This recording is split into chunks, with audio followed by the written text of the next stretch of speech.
It's a really good point. Logan Thompson, the senior running back, you mentioned him earlier in the pregame, Paul. 66 rushes, 456 yards already, 6 touchdowns on the ground, nearly 7 yards per carry.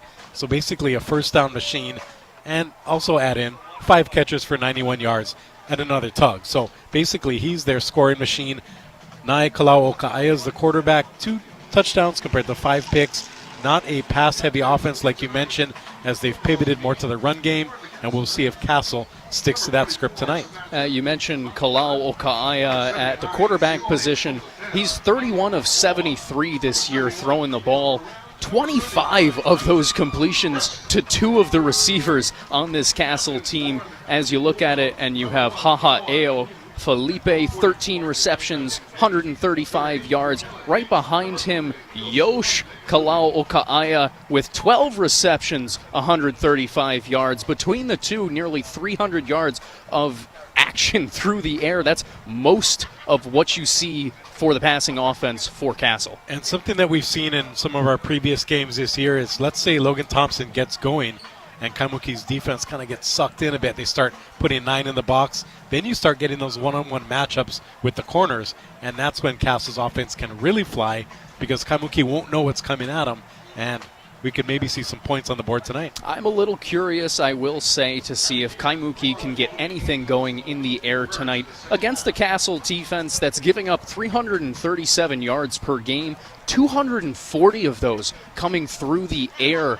Can Kaimuki take advantage of that Castle secondary tonight and maybe get a little bit of momentum going on? We'll see going forward. You're listening to the pregame show brought to you by Timmy T's Sandwich Shop, now with 3 locations: Kailua, the Moanalua Shopping Center, and the Kapahulu Shopping Center. Visit timmytees.com to order online today. Coin toss just happened, as both teams getting ready to take the field here tonight. Kaimuki in their full greens, top and bottom, including the helmet. And then over on the other side, you have Castle in their white on top, gold on the bottom.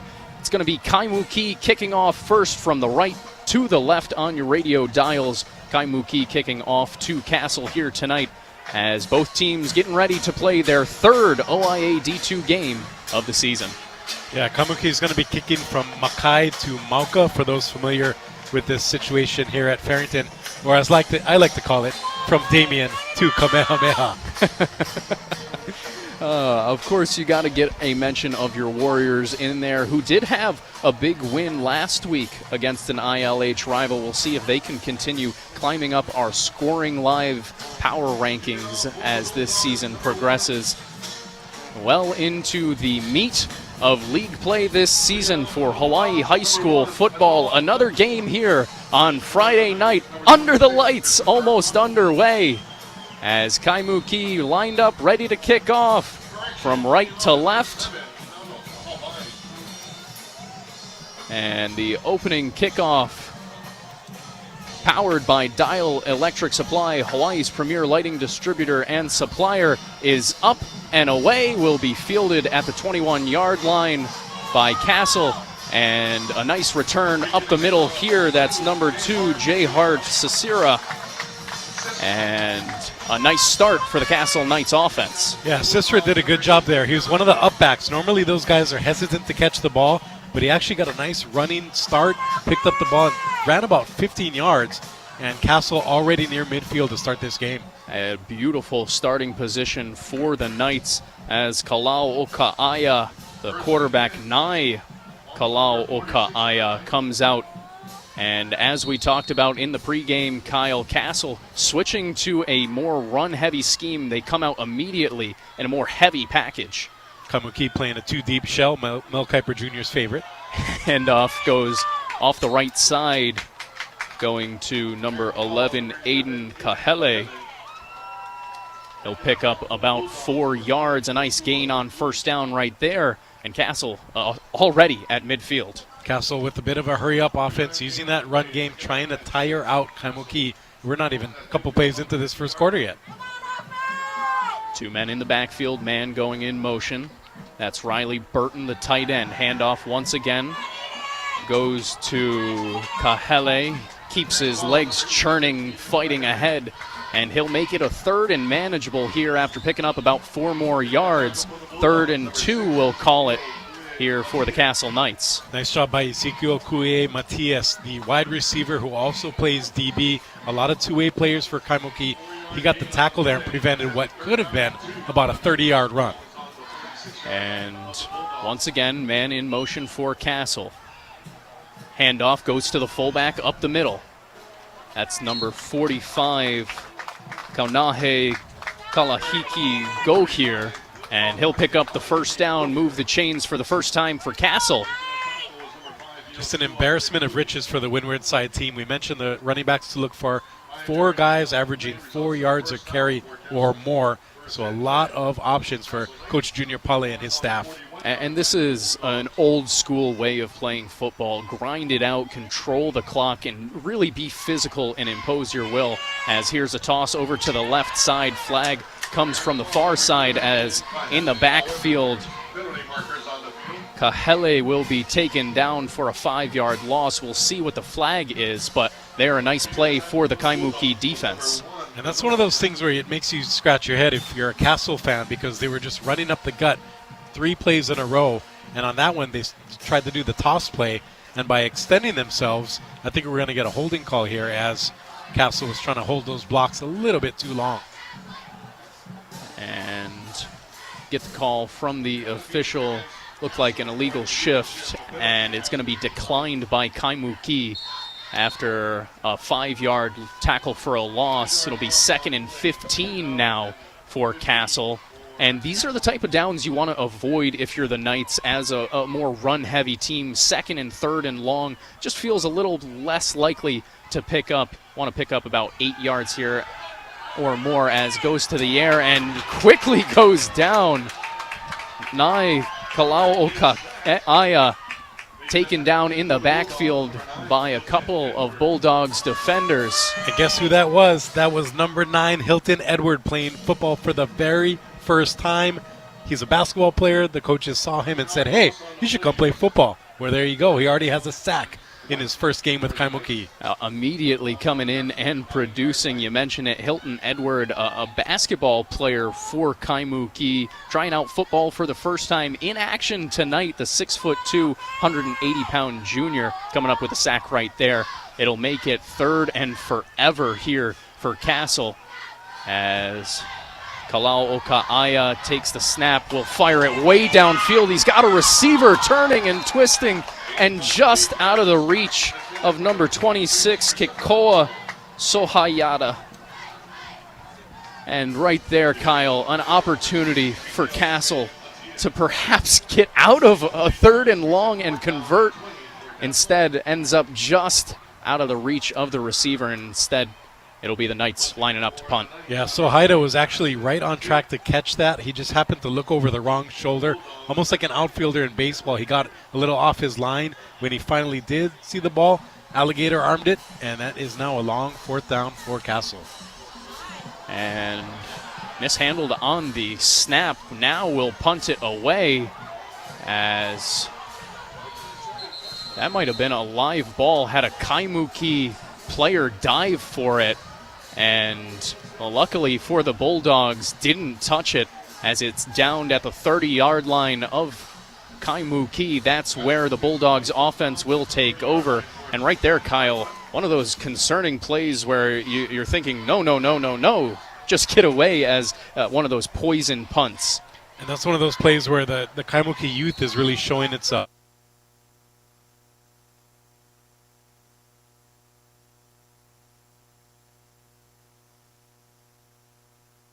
Great things come in threes, like the game-winning field goal, a hat trick, and Timmy T's Sandwich Shop, now with 3 locations, Kailua, the Moanalua Shopping Center, and the Kapahulu Shopping Center. Visit TimmyT's.com. Gabriel Logan will hand it off up the middle.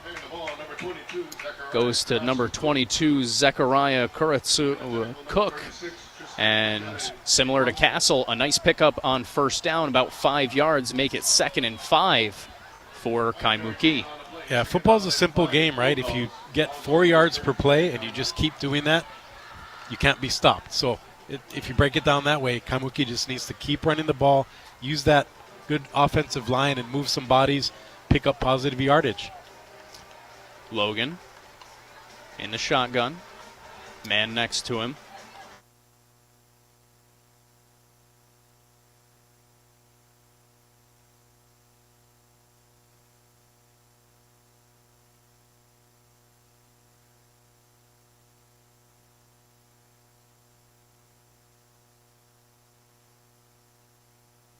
Great things come in threes, like the game-winning field goal, a hat trick, and Timmy T's Sandwich Shop, now with 3 locations: Kailua, the Moanalua Shopping Center, and the Kapahulu Shopping Center. Visit TimmyT's.com to skip the line and order online today. Aloha, beautiful people. Wake up in the den with me, Ku'ule Agbayani. Weekday mornings at 8, right here on the Hawai'i Sports Radio Network, 95.1 FM and AM 760. Or listen on demand at hawaiisportsradio.com.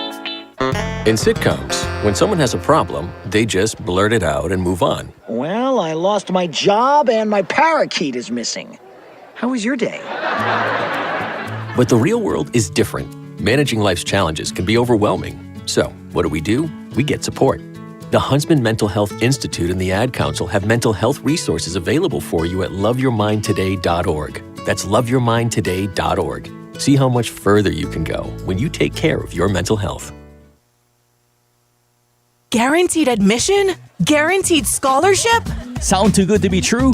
A private college is in your reach at Hawaii Pacific University. If you're a local high school student with a 2.75 GPA or higher, HPU guarantees your admission and at least a $15,000 scholarship every year. It's their way of supporting your dreams right here at home. Visit hpu.edu/affordable for details. Hawaii Pacific University, Hawaii's affordable private university.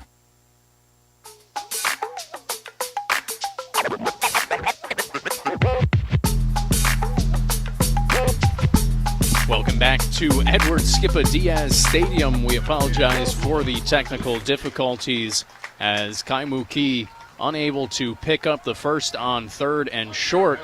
And now a pre-snap penalty backs him up 5 more yards. It'll be the Bulldogs punting away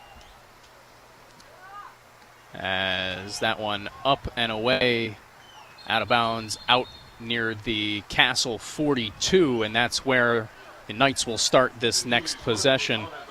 And Kyle, there for Kaimuki, you liked the first couple of runs, but you want to pick up that first down. It's so funny how much momentum you can set on the first drive of a game. And even with Castle not scoring on their first drive, you almost feel better as the Knights, where you saw the running game get going, and if not for a toss play that gets blown up immediately, who knows how that first drive goes. And instead, for Kaimuki, you go 3 and out and have a penalty. It's those little things for young teams you have to clean up. Yeah, now that Castle has that series under its belt, look for them to continue to pound the rock up the middle, as we have an immediate offside penalty on Kaimuki, and just like that, momentum shifting back to Castle.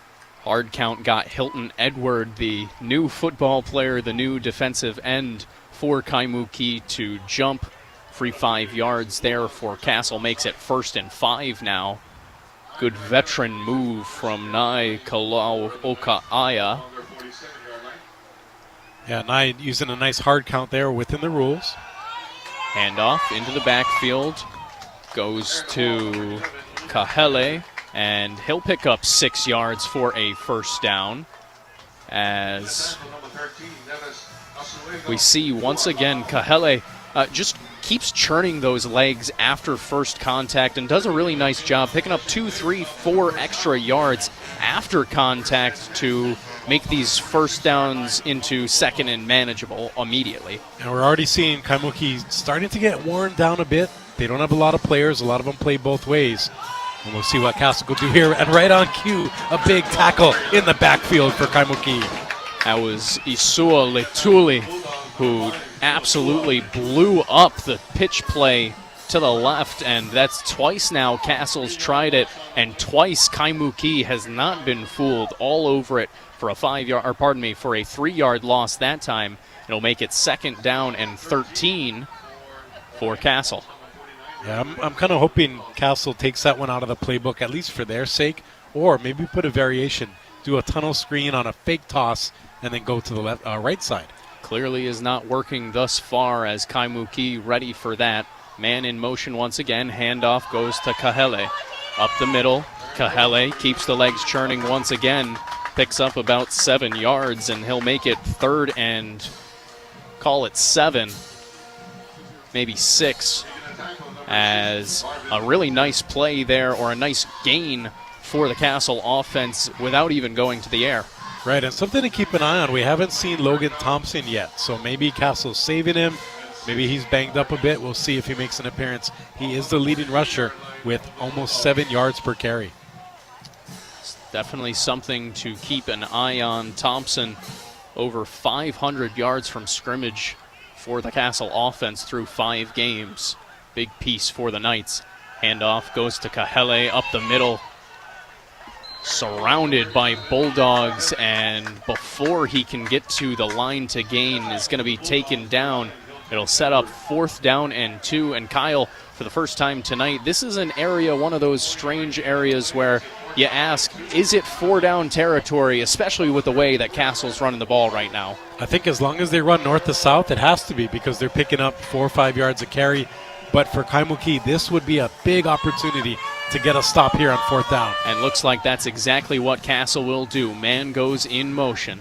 Snap goes to the fullback up the middle. He breaks through the first level, off to the races, and will be taken down just before getting to the 15-yard line. That's number 45, Kaunahe Kalahiki Go here. And the fullback, that's twice now picking up 1st down on short yardage downs. And you see the value of what this power running attack has been for Castle. That reminds me of the old school, or at least for me, old school Dallas Cowboys when Darryl Moose Johnson got in there. Emmitt Smith would kind of pave the way, fake some guys out, and then Moose would just pound the rock up the middle. Castle doing a great job there, getting another 1st down in the red zone. Back to the ground. Once again, handoff to Kahele. Cuts up the middle and picks up another 5 yards. Kahele, productive every time he touches the ball so far for Castle. It's been positive. And inside the 15-yard line now is the Knights offense. Yeah, and for Castle, they couldn't have drawn it up any better, taking almost 10 minutes off the clock by running the ball. They've only thrown 1 pass. It was incomplete. Basically just running up the middle. That's where their bread and butter is, and they are feasting right now. Under center, Kalao Ka'aya fakes the pitch, and there goes the handoff to the fullback, gets the corner, and gets the touchdown. Kalahiki Go here from 15 yards out, punches it in for the first score of the evening. 6-0, Castle leads pending a PAT. And that was another misdirection play. Castle faked the handoff. Kaimuki, the entire defense bit on it. And I'm going to call him the mini moose. Kalahiki Go here, darted left. The defense went right. Relatively easy touchdown for Castle to start this game. Good start here in the first quarter for the Knights, as we'll get whistles before the snap.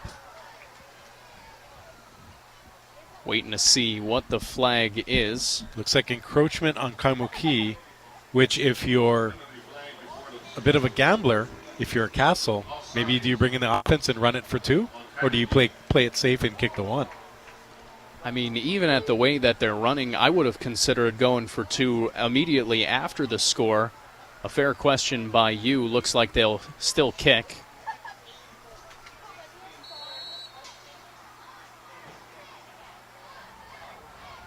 It's Aston Pitt in the kick.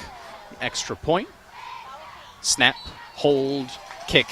Perfect. 7-0. Castle leads with 2:09 remaining here in the opening quarter of play. We'll step away. You're listening to OIA football on the Hawaii Sports Radio Network.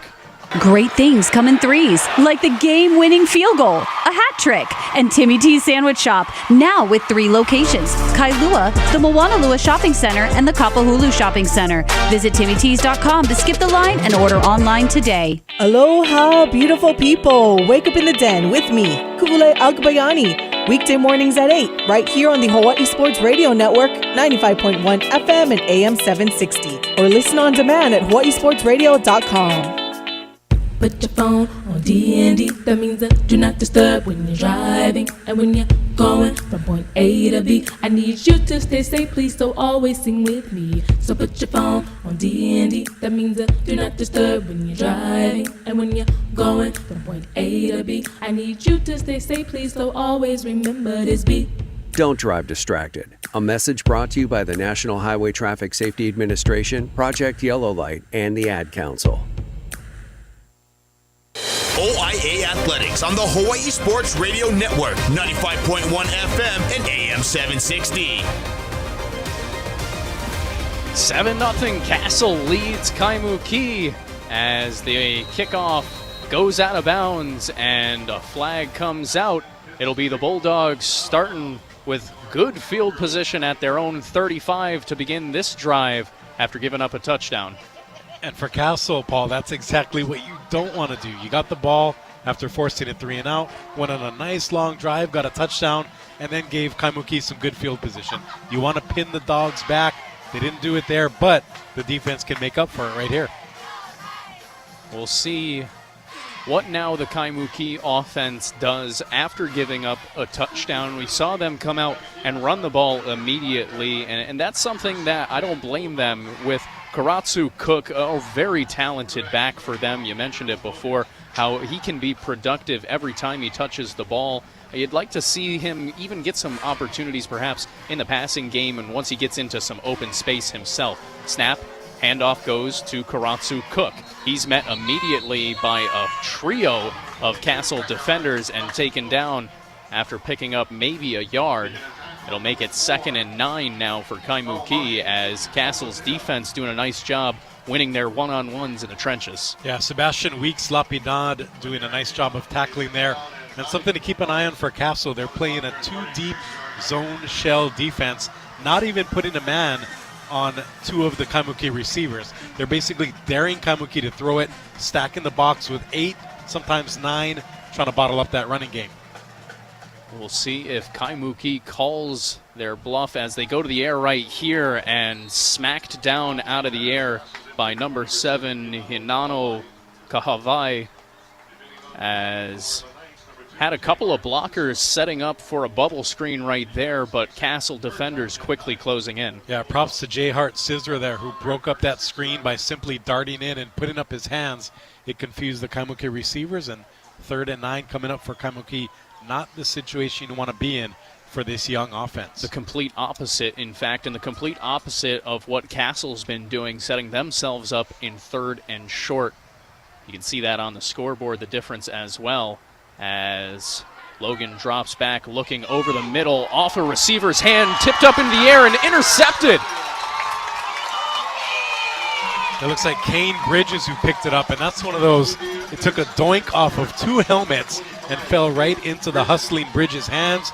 Just like that, instant offense coming up for Castle. And you're spot on. It was Bridges coming up with the tip drill interception. Goes off the hands of one Kaimuki receiver, then the helmet of a Castle defender, and it ends up being essentially an arm punt, I suppose, for Kaimuki, as Castle takes over at their own 45 now, already leading 7-0 with 1:14 remaining here in the first quarter. I wonder what Castle's going to do. Are they going to dial up instant offense here, or maybe play it safe with another run? You see sometimes teams take quick shots. That's not what Castle does here. They go back to the ground, and it's a good choice as Kahele rumbles forward once again for a big gain. 17 yards on the ground and inside the Kaimuki 40 for the running back for Castle.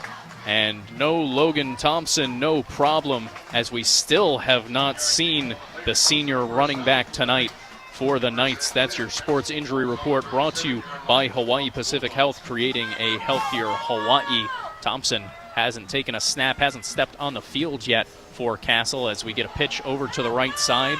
Goes to Kahele, who is taken down, I'll say the quickest that he has been tonight, just a gain of 2 yards as Kaimuki all over that pitch play once again. Not necessarily the same as the first two times, but once again, not allowing it to break open for a big run. Yeah, good job there by Lukella Hicks, the two-way player. He's a solid receiver and also a great linebacker. He made the tackle there. But again, Castle with the toss play, giving Kaimuki time to get to the ball carrier. Just stay north and south. Well, Kaimuki isn't stopping him. Especially considering Kaimuki has some of the most underrated linebackers in the state who we'll continue to see throughout this night as the first quarter comes to a close. Castle driving once again, already up 7-0. Don't go too far. We'll be right back. You're listening to OIA Football on the Hawaii Sports Radio Network. Guaranteed admission? Guaranteed scholarship? Sound too good to be true? A private college is in your reach at Hawai'i Pacific University. If you're a local high school student with a 2.75 GPA or higher, HPU guarantees your admission and at least a $15,000 scholarship every year. It's their way of supporting your dreams right here at home. Visit hpu.edu/affordable for details. Hawai'i Pacific University, Hawaii's affordable private university. Gather around, ladies, and join us Sunday, January 26th at Kapiolani Park for the Hawaii Pacific Health Women's 10K and 5K Fun Run. Embrace a healthier lifestyle and enjoy a fun-filled day. Women of all ages and fitness levels are welcome to participate by running, walking, or jogging the course. And if you can't be there in person, virtual race options are available. Register today at hphwomen's10k.org. Dial Electric Supply is Hawaii's premier lighting distributor and supplier, serving commercial and retail customers alike. Located at 2240 Kalua Opalena Street, Dial Electric's expanded retail showroom features one of the largest selections of lighting fixtures, fans, and smart home lighting solutions. Schedule an appointment with one of their design experts to create a home lighting design that you will enjoy for many years to come. Visit dialelectricsupply.com or give them a call at 808-845-7811.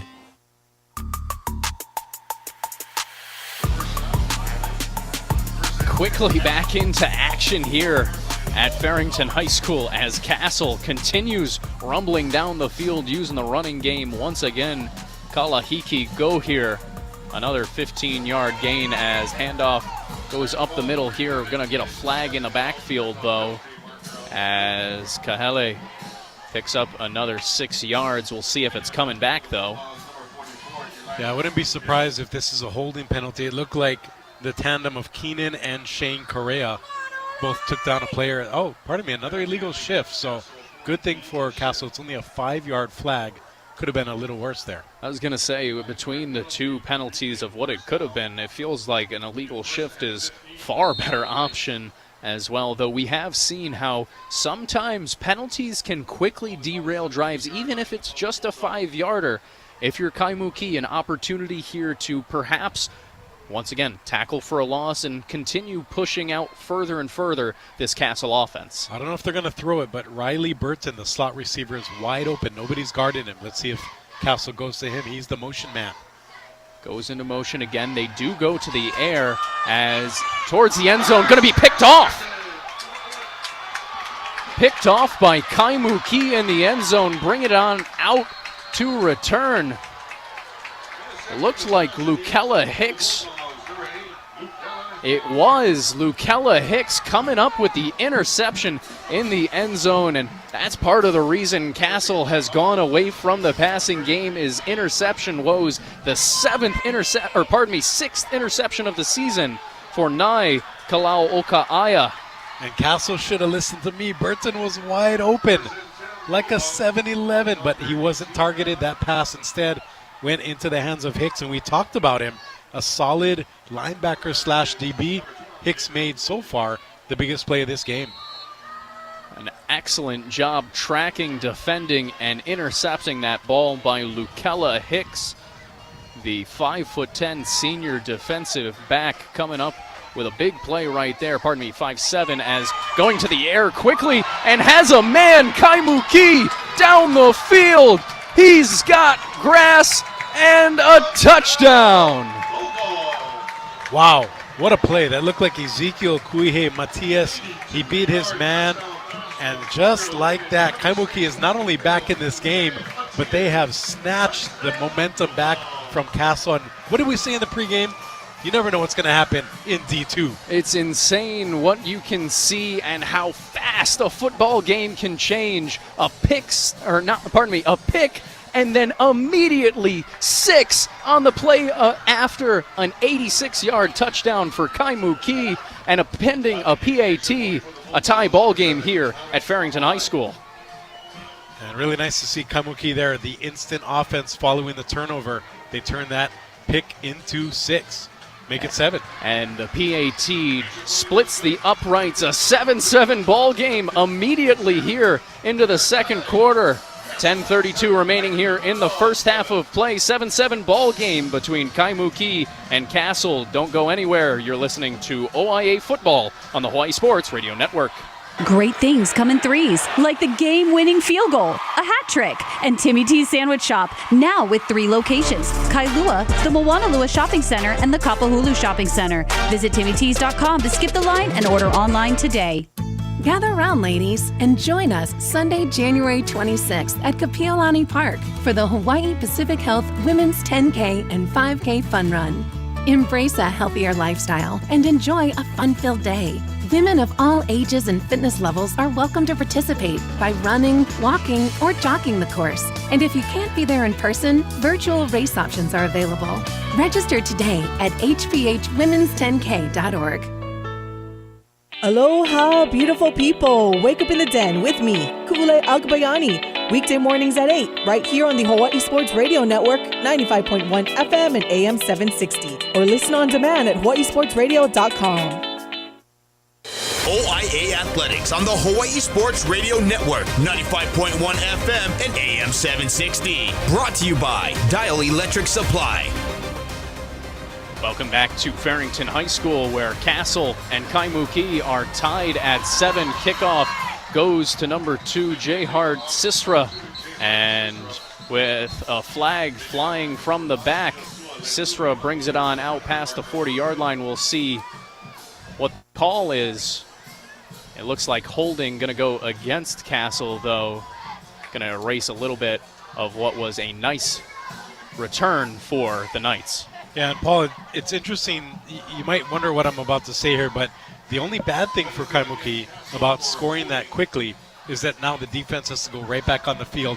They've basically been on the field for about 12 of the 14 minutes of this game, and they are winded. So we'll see if Kaimuki can rebound a bit and play some more strong defense, trying to get back, actually take the lead for the first time tonight if they can. A really good call out by you there with this Kaimuki defense, who has, for all intents and purposes, played their hearts out so far through about 14 minutes of action. And the holding penalty will back it up to the Castle 33. That's where the Knights offense will start. Back into their heavy package they go as Kalau Oka'aya takes the snap, hands off to Kahele. Kahele running north to south once again, running through tacklers. He'll pick up a first down as he rumbles forward for another 14-yard gain. And he's been impressive here tonight with no Logan Thompson available, it seems, for Castle. Yeah, props to Hilton Edward making the tackle on that play.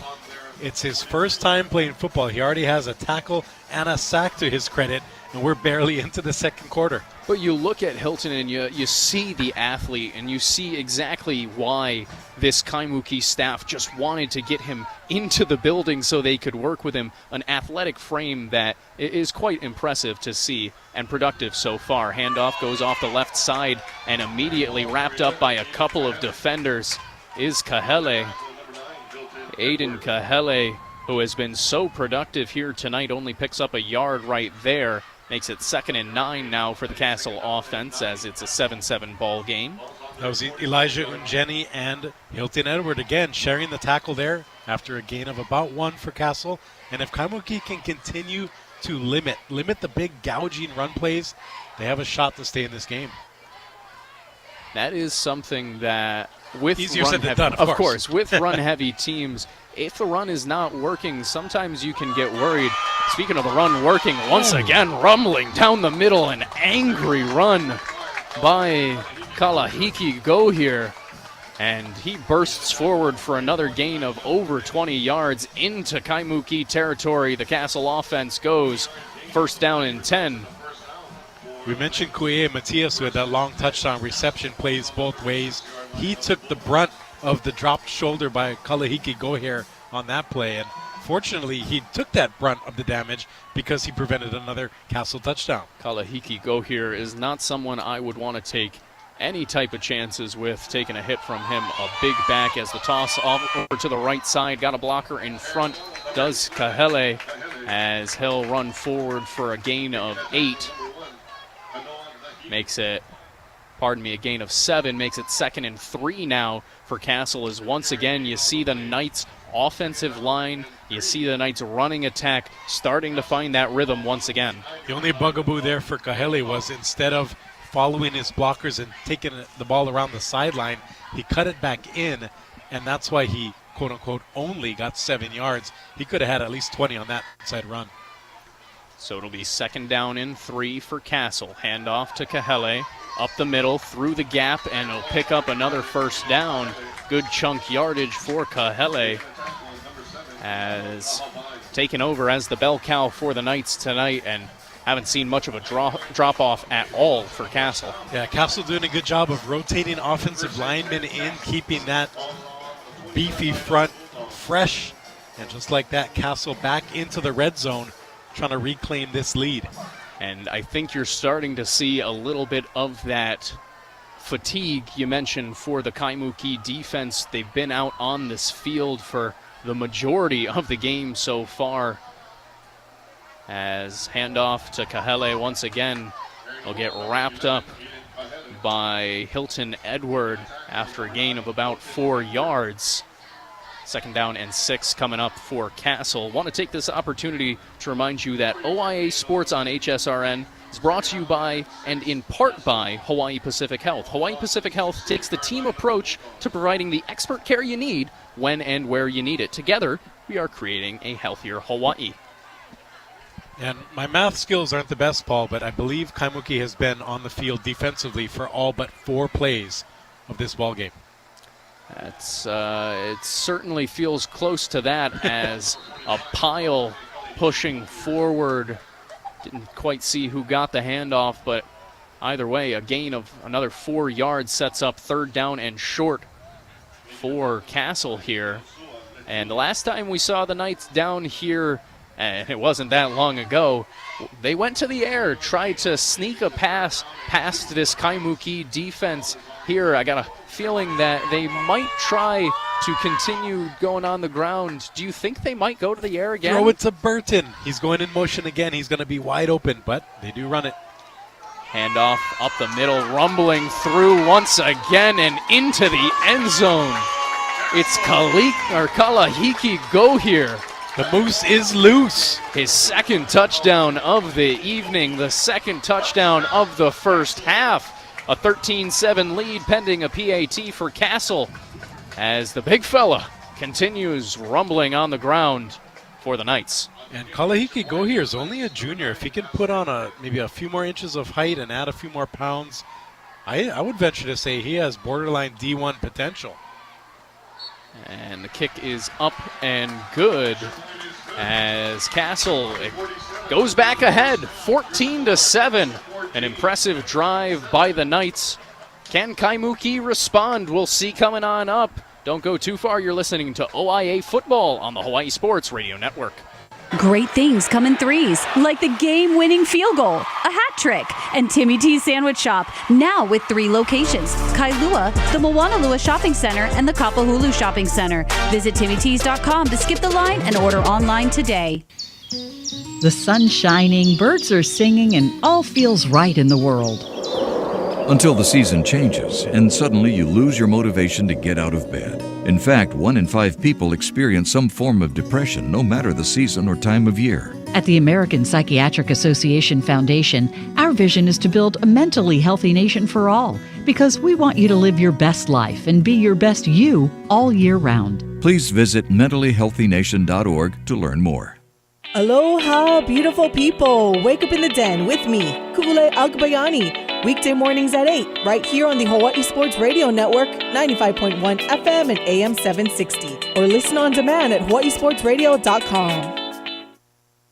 You're listening to OIA Athletics on the Hawai'i Sports Radio Network, 95.1 FM and AM 760. Brought to you by Hawai'i Pacific Health. Back here at Edward Skippa Diaz Stadium as Castle jumping back ahead of Kaimuki 14-7 with 5:47 remaining here in the first half. Kickoff back to Kaimuki goes out of bounds, so the Bulldogs will start at their own 35 once again. Kyle, we saw them go to the air last drive and a one-play drive for one quick score. And do you think that leads to any more confidence in the passing game for Kaimuki, or was that trying to just capitalize off of the momentum of a turnover? Well, it should provide confidence because it showed that Castle has a hard time covering deep balls. And again, Kaimuki going back to the screen pass and another big play. A beautiful screen pass and breaking past defenders all the way to the end zone. Touchdown, Kaimuki. Once again, it's Ezekiel Kui'i Matias, his second touchdown of the night, his second reception. And I believe that's back-to-back long touchdowns to Kui'i Matias, right? That is instant offense for Kaimuki right there. That's all you got to do. Just throw it to him. Why not? 2 scores. Back-to-back plays, back-to-back touchdowns for Kaimuki to the same guy. 65 yards this time and a beautiful block out in front to set it up. And from there, the speed of Matias on display, got the edge and did the rest into the end zone. And I guess that answers your question, Paul, about is the passing game working for Kaimuki, and part B, is Castle struggling to defend it? Yes, and yes. We'll see if the Knights can bounce back, as that extra point is good. However, there is a flag on the play. We'll see what the penalty marker is, but it looks as though the AT will count. 14-14's your score, 5:34 remaining here in the first half, as both of these teams showing off in different ways how the offense can be efficient. We'll pause, just going to take a step aside real quick. We'll pause 10 seconds for station identification. You're listening to OIA Football presented by Timmy T's Sandwich Shop. The OIA lives here. KGU AM, K236CR. Honolulu is the Hawai'i Sports Radio Network on 95.1 FM and AM 760. Back here at Edward Skippa Diaz Stadium as Castle and Kaimuki throwing haymakers back and forth. A power running game by the Knights and a lightning quick strike offense by Kaimuki brings you to a 14-14 ball game with 5 minutes remaining here in the opening half of play. Kyle, is this gone how you kind of expected it, or is this, like you've mentioned a few times now, kind of what we've seen with that OIA D2 madness that always seems to come out in football? Well, honestly, this is how I thought it would play out after talking to Kovehi Moefu before the game. He was so loosey-goosey, calm and collected. He wasn't really, worried about playing. And I'm not saying he's taking Castle lightly, but you could tell he prepared his team, and they've come out strong tonight. And a little bit of disciplinary issues going on for Castle. They roughed the kicker on that PAT, so Kaimuki kicking off from the Castle 45. And the kick goes into the end zone and out through the back for a touchback. And Castle start from their own 20-yard line, and it feels like their worst starting field position of the evening, Kyle. And for Kaimuki, an opportunity here to continue building on this momentum. And it'll be a big stop here if Kaimuki can limit the Castle offense. So far it's been all run all the time for the Knights, and if Kaimuki can get a stop and maybe get the ball back, perhaps they can look at taking a lead before halftime. Some real questions on the way to be answered for the Bulldogs here with 5:34 left. But once again, Kyle, kind of what you talked about after the last score, guess who's back out on the field? The Kaimuki defense after another quick touchdown from the Bulldogs offense. Handoff goes to Kahele, takes it off the right side up for about a 5-yard gain. Set up 2nd down and 5 now for the Castle offense. Yosua Letuli with the tackle again, another two-way player. And props to Kaimuki again. They are tired, you can see it, but they're not slowing down. They're playing through it, and that's what you like to see if you're Kaimuki in the rebuilding program. They were in the D2 state tournament last year. They fell to Pac-5, and here they are basically hitting the reset button. And this game, I think, will go a long way in helping propel that Kaimuki culture. 2nd down and 5, under 5 minutes to go here in the first half. Handoff goes up the middle to Kalahiki Go here, and he keeps the legs churning for an 8-yard gain. Another first down for Castle, and the clock keeps on moving here in the first half. Yeah, be sure to stay tuned after the game for our Timmy T's grinder of the game. So far, Kalahiki Go here is in the running for that Player of the Game award, the way he is running the ball. Feels like it's a two-man race right now, and it's one for each team. Kind of who's going to win this one out. A fun one. You're going to have to stick all the way to the end to see that one, as handoff off the left side to Kahele. Gets through one level, out into the secondary before finally getting taken down by Lukela Hicks. Good job by Hicks to track down Kahele right there, but not before he gets into Bulldogs territory, and the Castle offense moving and grooving once again. They're set up at the Bulldogs 39. Yeah, and Castle's going to call for time here. I wonder if maybe they just have some schematic issues with their linemen. They've been doing a lot of substitutions, maybe a little confusion. A smart job there by Coach Junior Pale, trying to gather his team, knowing that he has a couple of timeouts left with only 4 minutes before halftime. Well, and that's kind of what the first half timeouts are for, right? Where you don't get to carry them over, bank them into your back pocket and take them into the second half with you. And with 4 minutes left in this, what has been a moving clock for a running attack for Castle, there's no reason not to take an opportunity to just catch your breath, because we've talked so much about how tired Kaimuki is. It's also an exhausting way to play football when it's power football all the time. Right, and for Castle, they have to be scratching their collective heads because it's tied 14-14, but Kaimuki has only really made 3 plays. 1 interception and 2 long touchdown passes. Everything else has been total Castle dominance, yet on the scoreboard, it's a brand new ballgame. I would love to see what the official time of possession is at the end of this first half, because of kind of what you mentioned, where it feels as though Castle has dominated in everything other than 3 plays, and it shows how quickly football can flip on its head. Yeah, unofficially it's somewhere in the 18-minute to 2 range. Fake toss and handoff goes to Kalahiki Go here, and once again the fullback. A big run, a big first down, and into the red zone again goes Castle here, threatening with under 4 minutes to play in the second quarter. Yeah, Castle really pounding the rock to the left side. They've used that toss effectively. I think it goes back again. Kaimuki is getting tired, so while they stop the toss in the first quarter, they're starting to wear down a bit, and Castle taking advantage, spreading the field with the run. I wonder now if they're going to keep at it, or maybe they try to open up the pass game with some misdirection or screen action. Once again, Riley Burton there in the slot. He's been the motion man. He is once again here. Goes all the way to the left side. Handoff goes to the fullback. Kalahiki Go here. Met at the line, but still keeps his legs going forward. He'll pick up about 4. Sets up 2nd down and 6 for Castle. And that was Hilton Edward on the tackle again. If you're just joining us, this is his first football game ever, and he's playing varsity for Kaimuki as an edge rusher. He already has 2.5 tackles and 1 sack to his credit. The basketball player showing he can play football too. And it really excites you, if you are the Bulldogs staff, to see this is his first outing, and there's going to be so much more that he can learn from as they watch tape, as they go through practices. And even here, he's already been productive against a quality Castle team. Handoff goes off the left side once again to Aiden Kahele. He'll get taken down just before the first down marker, setting up a 3rd down and 2. And this two-headed monster for Castle has been so productive throughout this first half. It's hard to fault Kaimuki for giving up the yardage, because you never know where the ball is going between the two of them, and both run exceptionally hard and hard to take down. Yeah, and I wonder, if there's anything Kaimuki can do other than the game plan could be, okay, instead of giving up 20 per run, let's try to limit that to 10.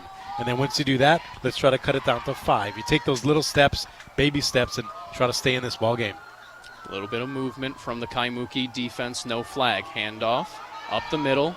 Kalahiki go here, pounding his way through, and he'll get stopped before the goal line, but he'll move the chains once again. First down and goal for Castle.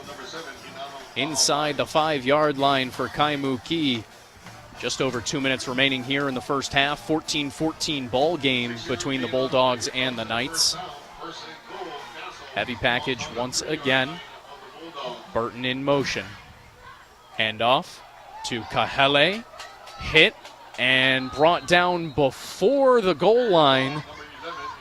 It'll be second down and goal from the 1.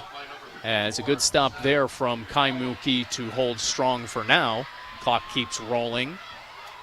1:40 and counting. And that's actually good for Castle that they didn't get in. They're going to take some more time off the clock, and then, unless Kaimuki is going to score in one play again, all they need is 1 second. I was going to make the joke.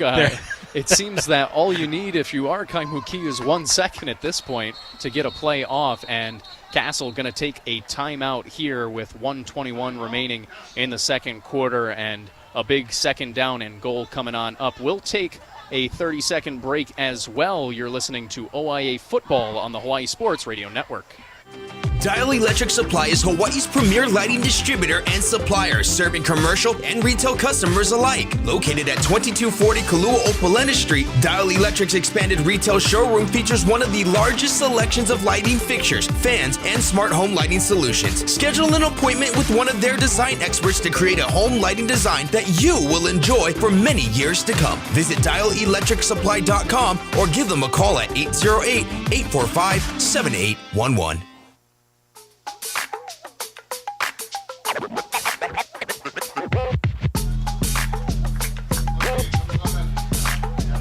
OIA Sports on HSRN is brought to you in part by Dial Electric Supply, Hawaii's premier lighting distributor and supplier, lighting up Hawaii since 1972. Back here at Farrington High School, an excellent football game unraveling here in the second quarter as it's a 14-14 ball game between the Kaimuki Bulldogs and the Castle Knights, who rush up to the line, quickly snap the ball. Handoff goes to Kalahiki Go here, but before he can get in, whistles blow the play dead. Flag flies as it looked like an extra Bulldogs defender was coming onto the field just a little bit too late.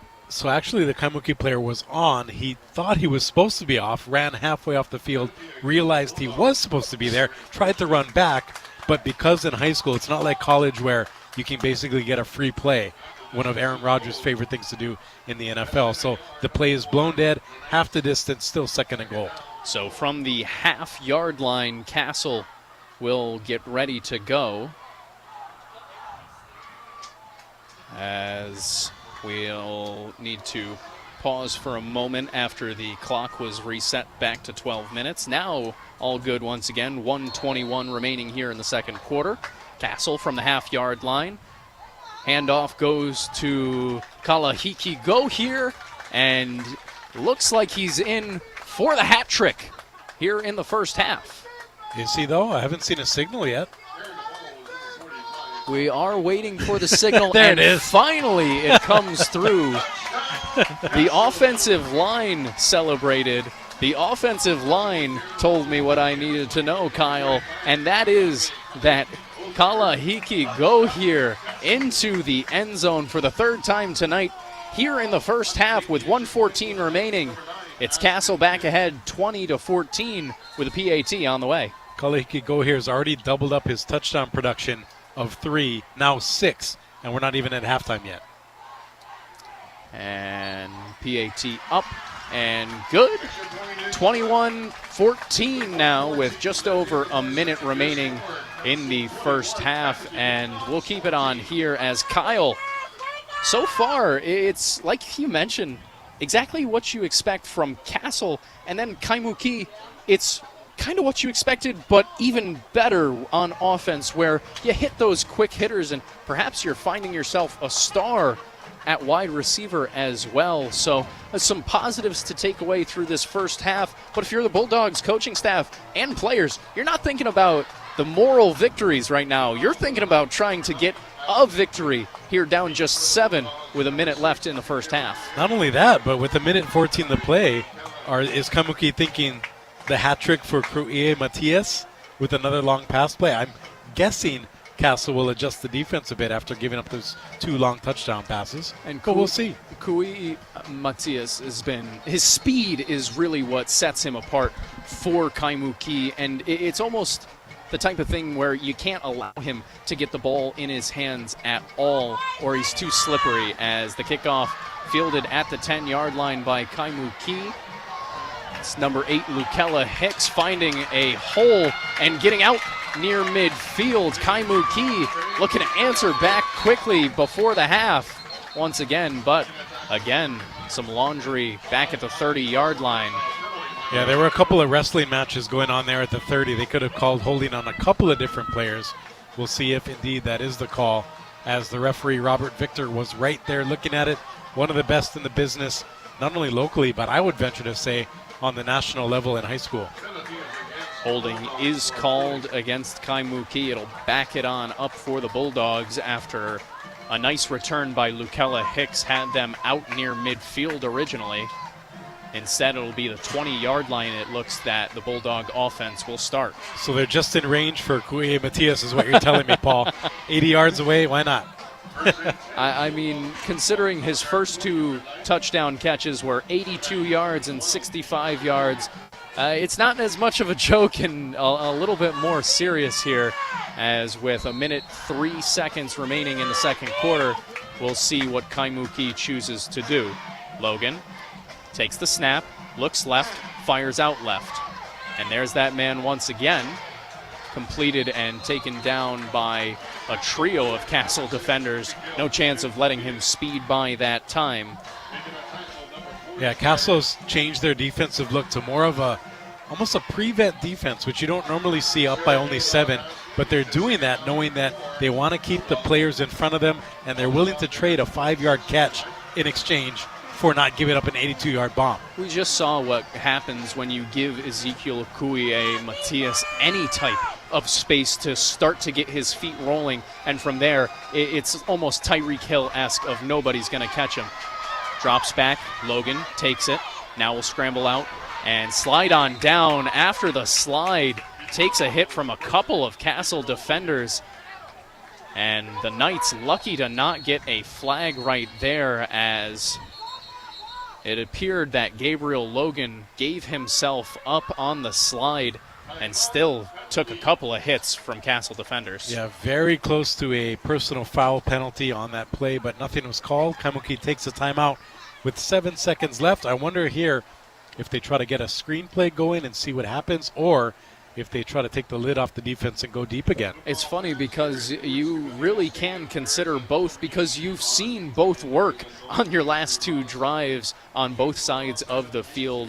So you really hope to just get a guy out into space and get a little bit of that OIA D2 weirdness on a Friday night to help you out here just before halftime. And on the flip side, if you're Kaimuki, you can't turn the ball over, and even more so, you can't throw a pick 6 here, because that would erase everything you've already built in this phenomenal, I think, first half for Kaimuki. And that's an excellent call by you, because we did see how big turnovers can be in this one for Kaimuki. Things really seem to flip on their head as soon as Lukella Hicks came up with that interception. Touchdown to tie the ball game, and the offense looking far better. Don't want to do the same thing back for Castle, who looks like they'll bring just 3 pass rushers as 8 drop back into the defense for the Knights. Snap to Logan. Looks over the middle, and it's intercepted. Intercepted by number 40, Darius Lee. He's got a lane and almost took it back to the house. Luckily for Kaimuki, an offensive lineman hustling on back. Yeah, that was big number 51, Toloa Loketi, preventing the pick 6. He almost did what we talked about not doing but Kaimuki's still down by just 7. And lucky for Kaimuki to only be down 7 heading into the halftime break. We'll break down all of what we just saw here in the first half. You won't want to miss it. You're listening to OIA Football on the Hawaii Sports Radio Network. Great things come in threes, like the game-winning field goal, a hat trick, and Timmy T's Sandwich Shop, now with 3 locations: Kailua, the Moanalua Shopping Center, and the Kapahulu Shopping Center. Visit TimmyT's.com to skip the line and order online today. In school sports, it's easy to see the wins, the moments that make headlines. But there's so much work that goes unseen for any of it to happen.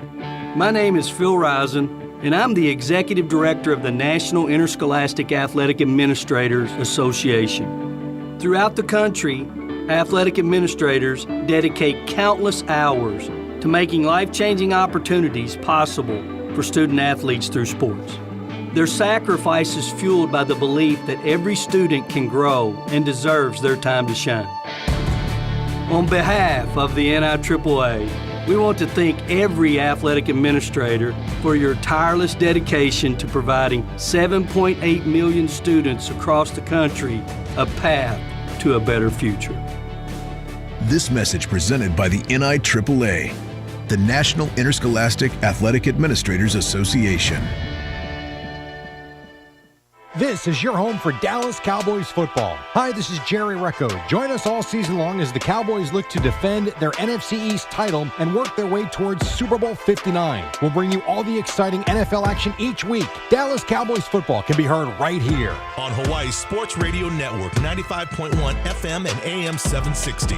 Brought to you by Ko'olau Federal Credit Union. No matter where on Oahu you stay, you can join Ko'olau FCU today. Go Cowboys!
Aloha, beautiful people. Wake up in the den with me, Ku'ule Agbayani. Weekday mornings at 8, right here on the Hawaii Sports Radio Network, 95.1 FM and AM 760. Or listen on demand at hawaiisportsradio.com. OIA Athletics on the Hawaii Sports Radio Network, 95.1 FM and AM 760. Got a good one here at the home of the Govs between Kaimuki and Castle. 21-14's your score as the Knights lead the Bulldogs here at halftime. Paul Brecht, Kyle Galdera bringing you the action and breaking down what we just saw. Welcome on into the halftime show presented by Timmy T's Sandwich Shop, now with 3 locations: Kailua, the Moanalua Shopping Center, and the Kapahulu Shopping Center. Visit TimmyT's.com to order online today. And Kyle, we were talking about it a little bit off air. A really fun first half of football action here tonight, as you get a little bit of everything, right? The defensive side, both teams coming up with interceptions. On one side, you get the power run attack of Castle, and the other, the quick lightning strike of Kaimuki. It's been a fun one here tonight between a pair of OIA D2 squads. And this is why we do these games, right? You would look at it on paper and say, why are we having Castle and Kaimuki? Castle's 2-0, Kaimuki 0-2, and this is why. You never know what's going to happen on a Friday night in the Deuce. D2 football at its finest. And again, props to both teams. Castle sticking to their script, following the keys to the game. They're pounding the run, already doing a great job. I believe 257 yards. That's the gross, you know, get rid of the sack yardage. And that's an awesome job by Castle there.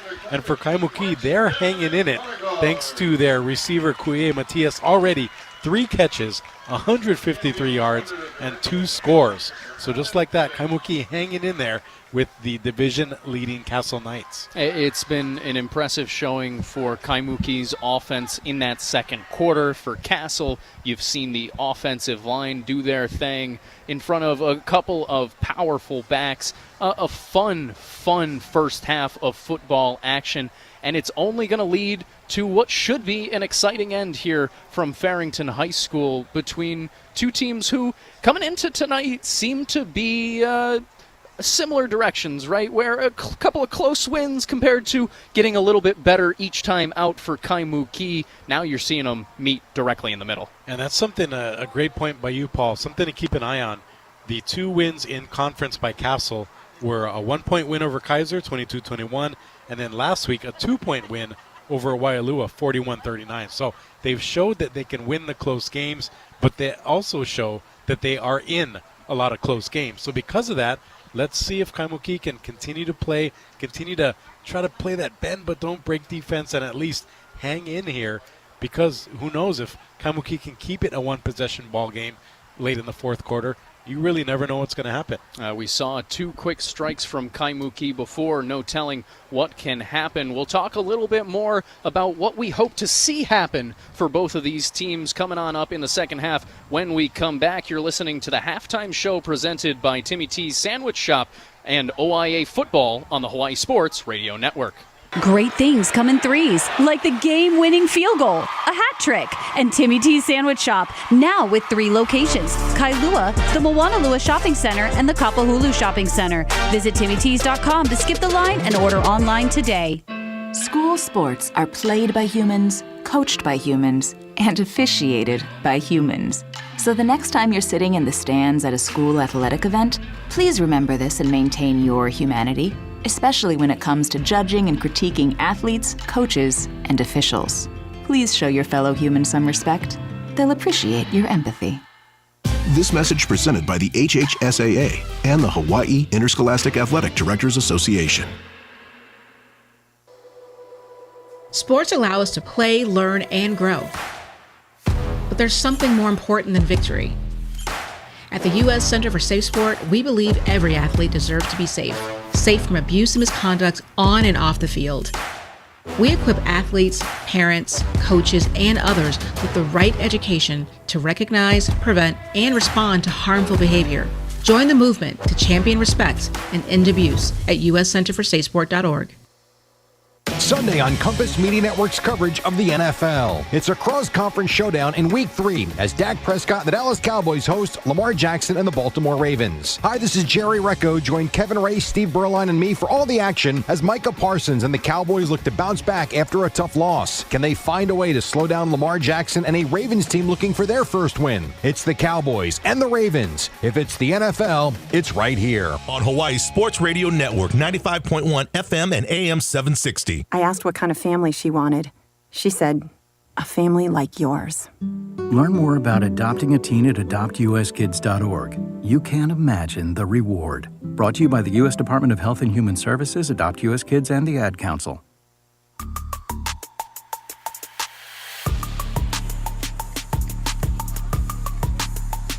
Back here at Edward Skippa Diaz Stadium, Paul Brecht, Kyle Galdera giving you all the action tonight between Kaimuki and Castle. A 21-14 lead at halftime for the Knights from Castle.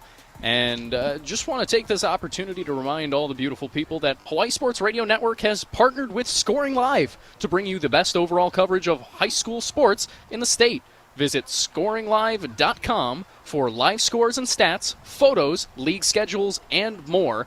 And looking at Scoring Live right now, you can see some of the results going on the islands right now. Over on Maui, you see Lahaina Luna trailing Baldwin 7-3 in the third quarter. Moanalua, who entered our Scoring Live power rankings for the first time recently, up 14-0 over Kailua. That one's at home and still in the first quarter. And Kaiser Kalani, another Division II game. It's 28-7 in the second quarter in favor of Kaiser. So some good action, competitive action all throughout the island here tonight, Kyle, and always glad and appreciative of our friends over at Scoring Live, keeping up with everything and anything when it comes to high school sports and helping us even here tonight, as that's where we get our stats. Yeah, and I'm glad you mentioned that score with the Kaiser game. Kaiser obviously one of the favorites, but again, Castle beat them by 1 point earlier.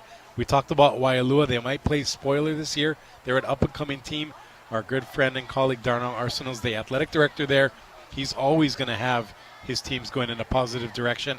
And even teams like Kalaheo, under former Castle coach Nelson Maeda, they're going to kind of turn some heads this season too. So, I think it'd be a lot of fun. Let's say Kaimuki pulls off the upset tonight. They're right back in the mix for the D2, so you never know what's going to happen in this conference here in the OIA. It's why you have to bring it every single weekend, because you never know how much one win can mean and how much one loss can hurt. Speaking about Kaiser Kalani as well, team in this game has an idea or wants to know how Kalani is doing as well. Both of these teams will have bye weeks next week after this to recover, but after that, it's going to be Castle taking on Kalani at Kaiser High School. As, you want to see the Castle Knights continue the season they've had. They got to finish it out here first tonight, though, against what has been a spunky Kaimuki squad. And really quickly, I'm glad you reminded me of that bye week for Kaimuki, Paul, because Coach Moefu told me that he and the team have organized a community clinic for the Kaimuki area.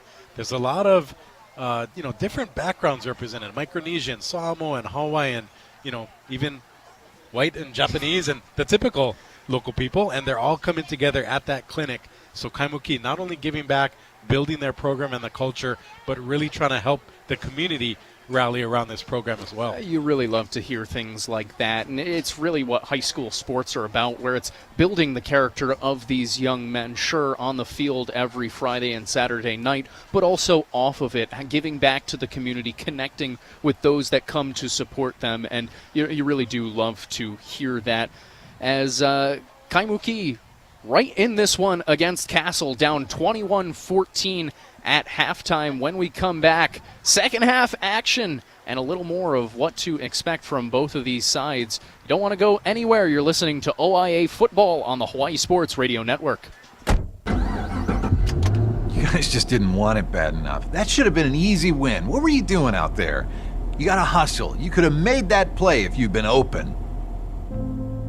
On the car ride home after the game, when you think you're helping by telling me what I did wrong and what I need to work on, all I hear is that I'm not good enough, that I'm supposed to be perfect, that it's not okay to lose. On the car ride home, all I need to hear is how much you love me and enjoy watching me play, that my worth isn't determined by my performance, that even on my worst day, I am worthy, that you see me learning, growing, and doing my best. And that is enough.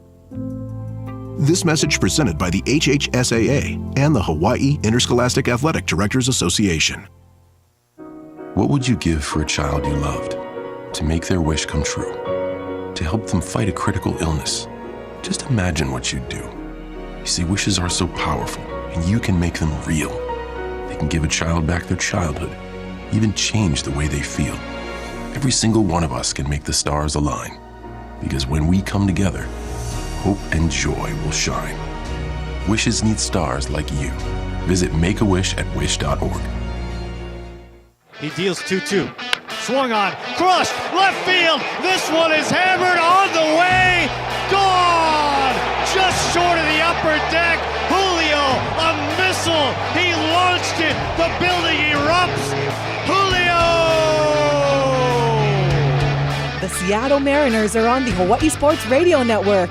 Listen live throughout the season on 95.1 FM and AM 760. Visit hawaiisportsradio.com for the current broadcast schedule. No matter where you live, work, worship, or go to school on the island of Oahu, Ko'olau FCU wants you to join today. What about here? Yep. Or here? Yes, there too. And over here? You got it. If you live, work, worship, or go to school on the island of Oahu, you can join Ko'olau FCU today and discover the credit union difference. Visit ko'olaufcu.org for more info. Ko'olau Federal Credit Union is federally insured by the NCUA. Hawaii Sports Radio Network recognizes the Colt Brennan Legacy Fund of the Hawaii Community Foundation, established by the Brennan family to honor the memory of their son and brother, former University of Hawaii quarterback Colt Brennan. The fund supports causes that Colt cared about, UH athletics and youth sports, in addition to organizations that support individuals struggling with mental health and addiction issues. Visit hawaiicommunityfoundation.org/Colt-fund today to learn more about how you can help. OIA Athletics on the Hawaii Sports Radio Network, 95.1 FM and AM 760. Brought to you by Dial Electric Supply. Wrapping up the Timmy T's halftime show as Castle and Kaimuki getting ready for second half kickoff. And as we get ready for second half kickoff, we got confirmation from our Michael Lescaro that it is in fact an injury for Logan Thompson, keeping him, the star running back for Castle, out tonight. He is over on crutches. Do not know the severity. Hope for the best for the young man to return to action as well as quickly as possible as one of the more talented backs in OIA Division II. Castle so far tonight seeming to do pretty well on offense despite the lack of his services. Yeah, the good news for Castle is they have that four-headed running back room, so they can really lean on Kahele and Kalahiki go here. But, of course, we hope that Thompson can get healthy and get back this season because he's the guy we really wanted to see. 7 yards per carry and 7 total touchdowns. We wish him the best and send him some healing vibes. And sending him some healing vibes from Hawaii Pacific Health, as OIA Sports on HSRN are brought to you in part by Hawaii Pacific Health. Hawaii Pacific Health takes the team approach to providing the expert care you need when and where you need it. Together, we are creating a healthier Hawaii. Second half kickoff from left to right on your radio dials. Castle kicking off to Kaimuki, goes out of bounds once again for a procedural penalty. And once again, the Kaimuki offense will begin from their own 35. Yeah, and as we look down to the Castle sideline, I believe that's David Tautofi, who's the former Kaimuki head coach and led his team a handful of years ago to the state championship. So he's always hanging around the local football scene. It's nice to see him supporting his former Bulldog squad. And the Bulldogs looking to continue the magic of the second quarter offense. 2 drives that were 1 play in length before going on and scoring, as they start from their own 35 here to begin the third quarter, trailing by a touchdown. Gabriel Logan from the shotgun takes the snap, handoff to Karatso Cook with a couple of Castle defenders hanging on him, keeps the legs churning to pick up 5 on first down, makes it second down and 5 to go for the Bulldogs. And we alluded to this in the pregame, Paul, that with Karatsu Cook being such a great running back, you can only use him when you're in the game like they are now, down by only 7. So it's nice to see them leaning on the rock. And we have to give a shout-out to Kanoa Nahinu.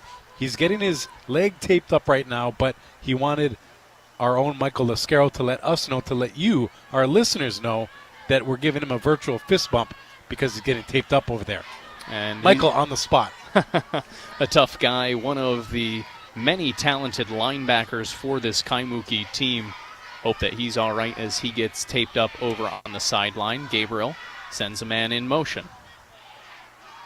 Gabriel Logan waiting for the snap, takes it, hands off to Karatsu Cook, who this time will get hit at the line of scrimmage and quickly taken down for no gain. 3rd and 5 coming up for Kaimuki. Nice play there by the Castle defense. Yeah, that was Sebastian Weeks Lapinad making the tackle right at the line, maybe after a gain of 1 or 2, but a good job there by the senior. 6'5", 205 pounds. He has potential college action waiting for him. And here on 3rd and 5, the name to know is Ezekiel Kui'i Matias, the dynamic pass catcher for this Kaimuki team, who had himself a couple of big-time receptions, 3 receptions for 153 yards and 2 scores in the first half, as Kaimuki will go to the air. Logan looking down the middle and had a receiver, but is broken up by the Castle defense. Is looking for Marbert Ujeni, and it did end up hitting his receiver in the hands, but couldn't hold on through the contact, and the Bulldogs will be forced to punt. That was Jay Hart Sizra, another good play in the defensive backfield for him. The pass broken up, going on his stat sheet. The only thing I didn't like there was he didn't make a wrap-style tackle, so had that pass been thrown a little better, it would have been a personal foul hit on a defenseless receiver, but no harm, no foul. It'll be, at least so far, a punt for Kaimuki. Lucked out a little bit by the Castle defense, but overall a nice play by the Knights as Kaimuki getting ready to kick it away. Just over 10 minutes remaining here in the third quarter, just out of halftime.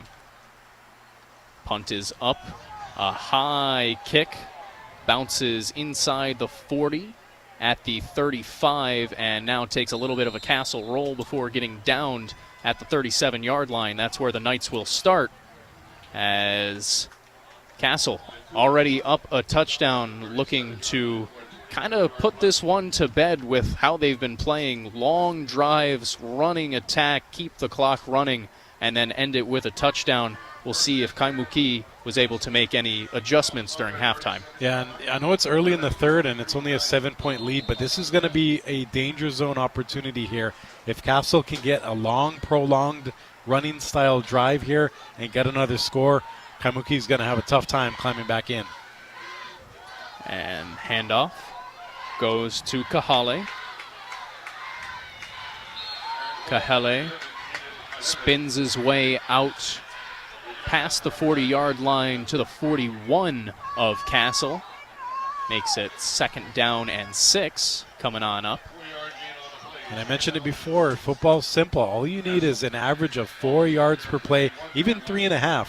And you just keep moving forward. You're going to get those first downs, take a lot of time off the clock, and we'll see if Castle goes to that strategy here, basically using their depth compared to the lack of depth for Kaimuki against the Bulldogs. Nai Kalau Oka'aya hands it on off up the middle. It's the fullback Kanahe Kalahiki go here. He'll pick up another 4 yards or so for this Castle offense. Makes it 3rd and manageable once again as this clock continues to roll. And you mentioned Riley Burton, the motion man for Castle. He becomes that extra blocker that basically wherever he goes on his motion, the running back follows. Now, I wonder if Kaimuki is going to adjust to that, or if Castle's going to get some misdirection and maybe play counter to that, get everybody going right, and then the running back darts left. And we have seen that a couple of times here tonight, especially on those pitch plays. This time they'll go to the air, tossed out over to the left side, complete. That's number 13, Felipe. He's got a blocker out in front and will be guided out of bounds, but not until he gets into Kaimuki territory. First time tonight we've heard from Isaiah Felipe, or Ha'aheo Felipe, the leading receiver this season for Castle. And you see right there why the yards after catch ability and a first down, fresh set of downs for Castle. That's one of those no, yes by Felipe on that play. He had a first down, then he backtracked, ran about 40 yards to the right side, picked up 20 more positive yards. Castle marching in. Handoff up the middle. Kahele rumbles ahead for 8 yards. And this Castle offense getting whatever it wants right now in the trenches, Kyle. And if you are Kaimuki, I understand you're tired. You have to tighten up here quickly as this clock continues to roll and already down a possession. And what I liked about Castle throwing on that 3rd down is now you put that in the back of Kaimuki's collective heads, right? Instead of only looking at the run, you have to think pass. And right now, 2 slot receivers wide open to the left side. Motion man is Burton once again. Handoff goes up the middle. It's Kalahiki go here, picking up the first down once again. The fullback in short yardage tonight has been an automatic first down, and typically far more than that for Castle, as the chains will move, and Castle with the ball at the Kaimuki 20. Yeah, Castle taking nearly 4 minutes off the clock on this drive alone, looking to add to their 7-point lead. And like I alluded to earlier, making it a 14-point potential lead right here is almost like a 28-point lead, just because of the way that Kaimuki, they have that all-or-nothing offense. That's going to be a big mountain to climb for the Bulldogs. Kahele takes the handoff, gets his way through the A-gap for a 9-yard gain. And once again, Castle putting themselves in second and third and very manageable situations. And that's kind of what makes them so hard to guard on these downs, because you don't know which of their backs are going to get it. And kind of like you just mentioned, now all of a sudden you have to think in the back of your head, are they going to go to the air as you have single coverage out to the left? It's a handoff up the middle once again. Kahele taken down, but not until he takes another first down, and it'll set up 1st and goal now for Castle. Yeah, and already this season, Castle outrushing opponents 158-98. That number is going to balloon after this game tonight, and it just goes to show fundamental football. Run the football, play good defense, play decent special teams, you'll be in good shape. 6 minutes left here in the third quarter. Handoff goes to Kahele. Flag comes flying out of the backfield, but Kahele picks up about 6 yards. This one likely to come back from just where the flag came in from. And Castle starting their trot back as well. Yeah, I think that holding call came about because, like we talked about, Paul, that misdirection. Castle sends linemen to the right, running back darts to the left. When you have that kind of cross action, that wash, so to say, it's a lot easier to see holding as opposed to when you just have a runner following that line, because at the point of attack, you can actually grab onto somebody and carry them all the way into the end zone, and it's not holding. But when you have a change of direction and you see that jersey tug or that jersey being stretched, it's a lot easier to call holding there.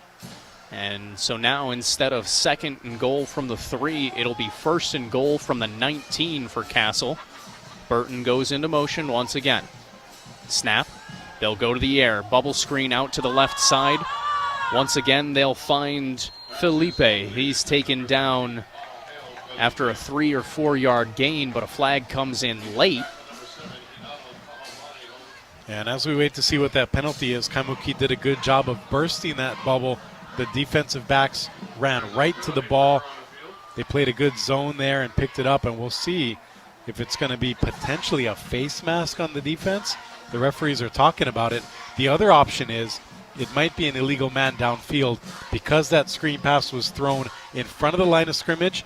That comes into play, whereas if you throw it behind, you can have your lineman all the way down in Honolulu Harbor, and it doesn't matter. And as we're still waiting for the call, it's the last thing you do want if you are Kaimuki is to give free yards back after the Castle kind of gifts you with a penalty, a holding call that pushes them back towards the 20-yard line, and instead it does look like it was a penalty against Kaimuki. Yeah, we're just waiting to sort out the yardage and what down it'll be. That's what's being talked about now. Personal foul, illegal helmet contact on the defense. So that's going to be a big, like you said, change of direction in the favor of Castle. Yeah, the exact opposite of what you wanted if you are this Bulldogs defense, who is already trying to fight tooth and nail to stop what has been a dominant rushing attack tonight for Castle. Handoff, Kahele hit in the backfield and taken down by a trio of Kaimuki defenders. Looked like Hilton Edward was the one leading the charge once again.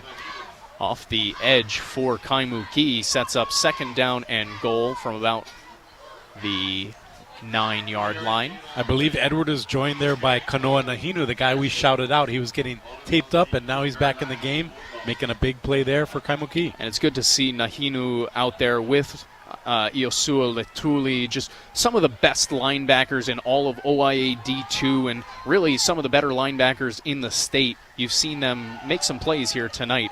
Run up the middle goes to Kalahiki Go here. They'll be stopped at about the 3-yard line, and now 3rd and goal coming up for Castle. And Kyle, we haven't seen a field goal attempt. We haven't seen a need for a field goal attempt tonight. Is this 4-down territory for Castle where you feel so confident in your running attack? That's a great question, Paul. And with 3rd and goal at the 4-yard line, something Darnell Arsenal likes to talk about a lot is you play call right here knowing you're going to go for it on 4th down. So let's say Castle does a run designed for 3, 4, 5 yards. If they don't get it, get to the line immediately. Try to punch it in on 4th down. Motion man is Burton. Handoff up the middle to Kalahiki Go here. Gets stopped before the goal line. It'll set up 4th and goal now for Castle. And now a big opportunity for Kaimuki. But if you're Castle, an easy decision, I think, where you either score or you really back up the Bulldogs offense if you do end up getting stopped here and have an opportunity at perhaps a safety. And not only that, as Castle hurries to the line, they've already taken 8 minutes off this 3rd quarter clock. Handoff, Kalahiki Go here, trying to push, pile up at the line, no call yet.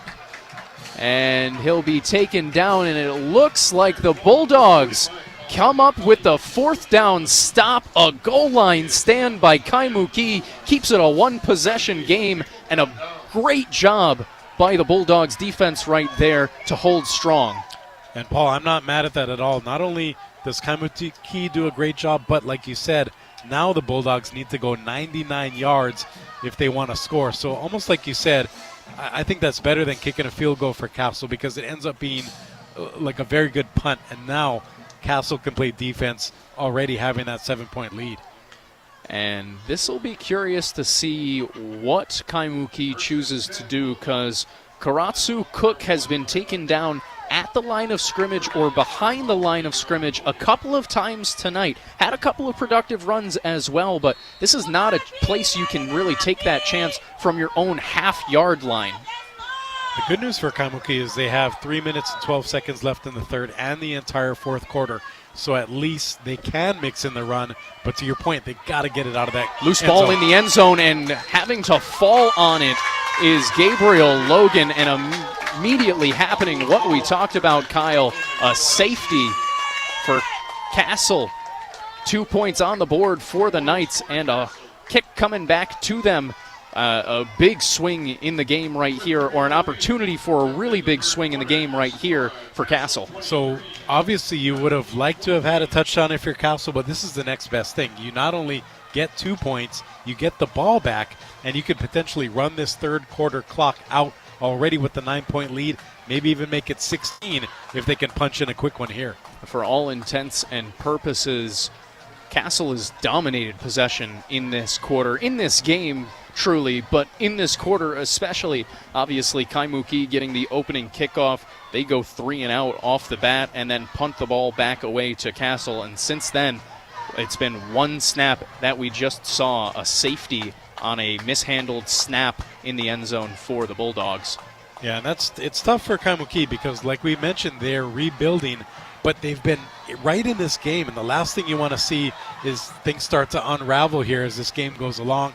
But again, on the other side, positive, great job by the Castle Knights, knowing that they've been kind of put up against the wall. They've bounced back against that adversity and now have what I would say is a commanding 9-point lead. A 2-possession lead at the very least now for Castle, with the ball coming back their way with 3:08 remaining here in the 3rd quarter. Kaimuki kicking off from their own 20-yard line. A line drive kick bounces to the Castle 40. Fielded and picked up before a big hit at the 41-yard line. As that was Kuye Matias making the tackle there, the two-way player, really balling out tonight. He's in the running for our grinder of the game, brought to you by Timmy T's. Got the hit on J. Hart Sisra, who looked like he had some room to run at first before quickly getting closed in on by Kuye Matias. And you mentioned it before, he's well in his, or on his way in the running for our Timmy T's grinder of the game. But Kaimuki, a little work to do before then, as another jump over on the left side of the line, and now the flag comes out. The encroachment likely against the Bulldogs here, and 5 yards free for a already productive Castle Knights offense. Yeah, good job there by Castle using that hard count again. Kalaoka'aia well within the rules, drawing Kaimuki off, and now a 1st and 5 at the 50. Castle in prime position here with 3 minutes left in the third, up by 9, trying to add and light up that scoreboard a bit more. I know his numbers tonight are not gaudy, but Kalaoka'aia has done his job for the most part for Castle, and it's a big reason why you've seen them dominate time of possession. He's been a master of the snap count, as he'll drop back to pass here and forced to tuck it and run, gets hit. Looks like he got back to the original line of scrimmage, or pardon me, the original line of scrimmage before the penalty. So about a 5-yard loss here for Castle makes it 2nd down and 10. A nice job by Kaimuki to recover after that encroachment penalty. Yeah, Coach Junior Pale not happy there with his quarterback. Not only did he run backwards 5 yards, he ran out of bounds so the clock stops, and he didn't throw it away, which you can do when you're out of the tackle box as long as you get it to that line of scrimmage. So it'll be 2nd down and 10 now for Castle. Back to the ground they go. Kahele takes it off the right side, up and around for a 5-yard gain. 3rd down and 5 upcoming for the Knights after Kahele with another rush. Puts him over 140 yards on the night. And quickly, Castle approaching 300 rushing yards against this Kaimuki defense, which would be double what the Bulldogs typically give up on the ground. And I'd venture to say this is 4-down territory again for Castle. They went for it before near the goal line. I think here they're going to have a short run drawn up. If they don't get the 1st down, hurry up back to the line, try to get that 1st down again. It's not worth punting the Kaimuki. They've shown what they can do after that quick change. 3rd down and 5, motion man. Play action. Goes out to the right side, a completion, and that's Yosh Kalaoka'aia. Couple of brothers connecting right there for a fresh set of downs, moving the chains for Castle and getting the clock moving once again once play starts. And that's a really good job on the play action there. Kalaoka'aia finding, I believe, his brother there on the right side. The Kaimuki defense was sucked into the middle trying to guard against the run. That's exactly what play action does. Castle gets another 1st down. They are driving in to Bulldogs territory. And Castle really has all opportunities to run play action now after running the daylights out of the ball throughout 3 quarters thus far. They go back to the ground right here as Aiden Kahele picks up another 6 or 7 yards. And the Castle offense just continuing to look like an efficient machine on the ground here at Farrington High School. Yeah, we've mentioned it a few times. Castle chewing up the clock here in the 3rd quarter, holding the ball for close to 9 minutes, and we're down to 1 minute and 30 remaining. So I think the plan for Castle here is continue that methodical run game, keep getting 1st downs, take the ball into the 4th quarter, and then you want to punch it in and really expand that lead. If you are Castle, you're sitting about 2 plays away from being able to just take this thing into the 4th quarter while still keeping possession. They'll go with the handoff to Kahele. Once again, he rumbles on forward for another 1st down. And the clock keeps on moving for the Knights as Kaimuki's fatigue on defense continuing to show here in the 2nd half, Kyle. Yeah, a lot of hands on hips. And it's hard to fault Kaimuki. A lot of these players playing both ways, even guys taking knees now, and that's the reality of Kaimuki. We've talked about that for years, going back to when Reed Yoshikawa took over for Coach Dave Tautofi. Just doing a really good job with the numbers they have. The good thing is they do have a JV program, but that won't really help for the next couple of years. So right now, the Bulldogs are forced to do it with who they have. Pitch to the left side goes to Kahele. Once again, he'll pick up another 5 or 6 yards. Clock keeps on rolling as we're under 30 seconds here left in the third quarter. A 23-14 lead for Castle over Kaimuki here tonight in the third OIA Division II game of the season for both sides. Yeah, Castle's going to let the third quarter clock expire here, smartly so, as unfortunately they have an injured player. Hopefully the referees will let the clock expire and then take care of the injury. Looks like they're going to do that. And fun game so far tonight. A 9-point lead for Castle, but Kaimuki hanging in there. The Dogs with a bit of bite on a Friday night. Absolutely. And when we come back, fourth quarter action on the way. Plenty still to figure out who's going to win this one. Who's going to be our Timmy T's grinder of the game? And how many yards is Castle going to end up with on the ground here tonight? All of that coming up and more. Don't want to miss it. You're listening to OIA Football on the Hawaii Sports Radio Network. Gather around, ladies, and join us Sunday, January 26th at Kapiolani Park for the Hawaii Pacific Health Women's 10K and 5K Fun Run. Embrace a healthier lifestyle and enjoy a fun-filled day. Women of all ages and fitness levels are welcome to participate by running, walking, or jogging the course. And if you can't be there in person, virtual race options are available. Register today at hphwomen's10k.org. This is your home for Dallas Cowboys football. Hi, this is Jerry Recco. Join us all season long as the Cowboys look to defend their NFC East title and work their way towards Super Bowl 59. We'll bring you all the exciting NFL action each week. Dallas Cowboys football can be heard right here on Hawaii Sports Radio Network, 95.1 FM and AM 760. Brought to you by Ko'olau Federal Credit Union. No matter where on Oahu you stay, you can join Ko'olau FCU today. Go Cowboys! Great things come in threes, like the game-winning field goal, a hat trick, and Timmy T's Sandwich Shop, now with 3 locations: Kailua, the Moanalua Shopping Center, and the Kapahulu Shopping Center. Visit TimmyT's.com to skip the line and order online today. Hi, this is head coach Lincoln Riley. You're listening to the HSRN 95.1 FM and AM 760, proud supporter of the USC Trojans. Trojan fans, we cannot wait to see you in the Coliseum this fall. Fight on. Your brand new home for OIA Athletics, KGU AM, K236CR, Honolulu is the Hawaii Sports Radio Network on 95.1 FM and AM 760. You're listening to OIA Athletics on the Hawaii Sports Radio Network, 95.1 FM and AM 760. Brought to you by Hawaii Pacific Health. Fourth quarter just about to get underway as Castle leads Kaimuki in an OIA Division II matchup 23-14 here at Edward Skippa Diaz Stadium. This one, quick pass out to the left side, complete to Ha'aheo Felipe. And he'll pick up about 2 yards, sets up a 3rd down and 2 for Castle, as the Knights set up at the Bulldogs' 25-yard line. Just underway here in the fourth quarter. 23-14 is your score in favor of Castle. Paul Brecht, Kyle Galdera bringing you all the action here tonight as one of our OIA broadcasts. Hawaii Sports Radio, proud to be the exclusive radio home of the OIA Sports.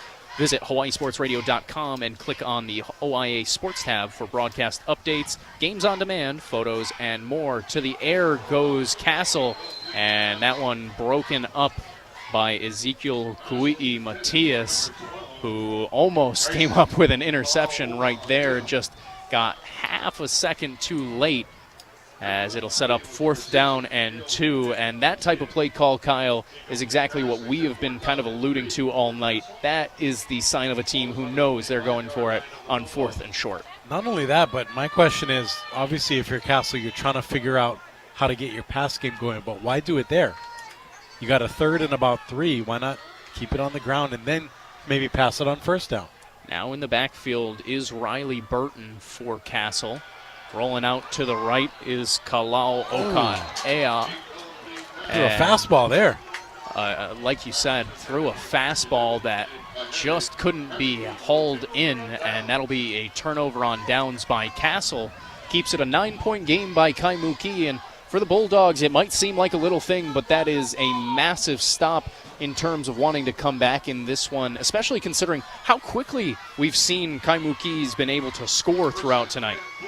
And we mentioned Castle, their 2 wins in OIA D2 play have come by a combined 3 points. So let's say Kaimuki gets a touchdown here. They're right within that margin, and they're definitely hanging around in this game. Let's see, though, if they try to be methodical or if they go for that big play attack yet again. Kaimuki starting at their own 25-yard line, 11:02 remaining in regulation. Gabriel Logan takes the snap, hands it on off to the backfield. It's Kuratsu Cook who spins his way past the 30-yard line for about 6 yards.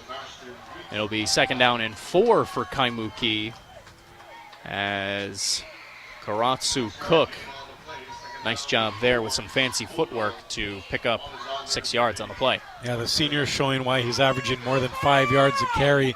He seemed like he was going to be wrapped up by 2 defenders and put on that burst of speed, punched it ahead for 6. Logan waits for the snap, sends a man in motion. Strong to his right, handoff goes left. Kuratsu Cook off the left edge and out past the first down marker, and a little bit more as well as a flag comes in late. It'll be a new set of downs upcoming for Kaimuki after the run for Kuratsu Cook pending the flag. Yeah, this is in the territory of potentially a face mask, and if that is, that's going to be another 15 yards, and that'll move Kaimuki into Castle territory. And right now, this, even though Castle's controlled the line of scrimmage, the time of possession, and pretty much everything, Kaimuki is right in this ballgame. And it is a penalty that'll go against Castle. You had called it, Kyle, a face mask against the Knights. So 15 yards, walk it on forward, and into Castle territory goes this Kaimuki offense with 10-10 remaining here in the 4th quarter and a 9-point Castle lead. Logan waits for the snap.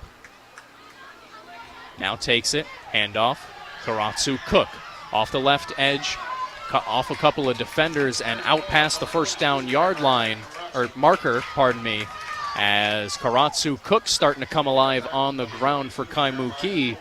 Inside the 35-yard line now are the Bulldogs as we're under 10 minutes to play. And when you think about it for Castle, they've left at least 21 points on the field. They had that 4th down turnover on downs near the goal line.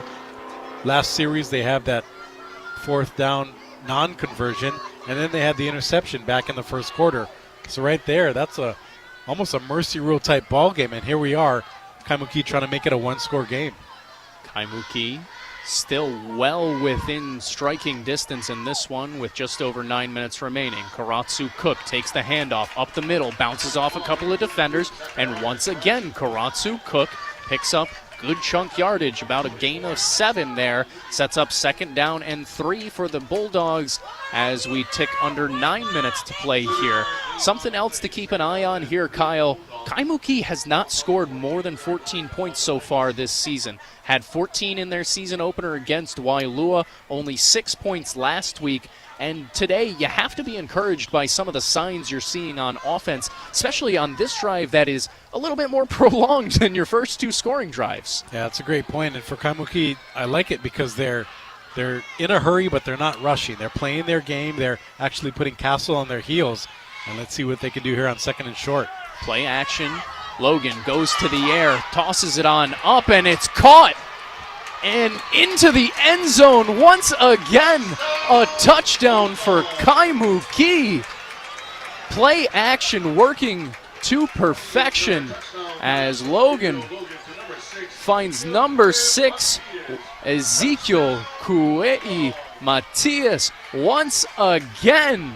A hat trick for him. 3 touchdowns on the night for the wide receiver. And all of a sudden a 3-point game pending a PAT to make it 2. And Kuei Matias made a bad throw look like almost an NFL-type throw there. He waited for it. It hung up in the air seemingly forever, but he kind of deked the defensive back, made the catch, and then bulldozed his way into the end zone. Kaimuki within striking distance, only down 3. A great job there by Kui'i Matias to haul that one on in as flags fly on in. Offside's going to be called against Castle as the defender came in just a little bit early. And so far tonight, it really has been just two guys striking back and forth against each other for these teams. And now Kaimuki will line up once again for the PAT. And my question for Castle is, why aren't you double teaming Kui'i Matias at this point? He's struck you, repeatedly now, 3 touchdowns, whereas they don't really have any other weapons. So why not change it up a bit? He's been the only one to impact the passing game here tonight for Kaimuki, and yet it doesn't seem to matter against this Castle defense as the PAT splits the uprights. And we got a 2-point game here at Farrington High School between Kaimuki and Castle. 8:19 remaining, 23-21, Castle leads. Don't go too far, you're listening to OIA football on the Hawaii Sports Radio Network. Great things come in threes, like the game-winning field goal, a hat trick, and Timmy T's Sandwich Shop, now with 3 locations: Kailua, the Moanalua Shopping Center, and the Kapahulu Shopping Center. Visit TimmyT's.com to skip the line and order online today. Dial Electric Supply is Hawaii's premier lighting distributor and supplier, serving commercial and retail customers alike. Located at 2240 Kalua Opalena Street, Dial Electric's expanded retail showroom features one of the largest selections of lighting fixtures, fans, and smart home lighting solutions. Schedule an appointment with one of their design experts to create a home lighting design that you will enjoy for many years to come. Visit dialelectricsupply.com or give them a call at 808-845-7811. Aloha, beautiful people. Wake up in the den with me, Ku'ule Agbayani. Weekday mornings at 8, right here on the Hawaii Sports Radio Network, 95.1 FM and AM 760. Or listen on demand at hawaiisportsradio.com.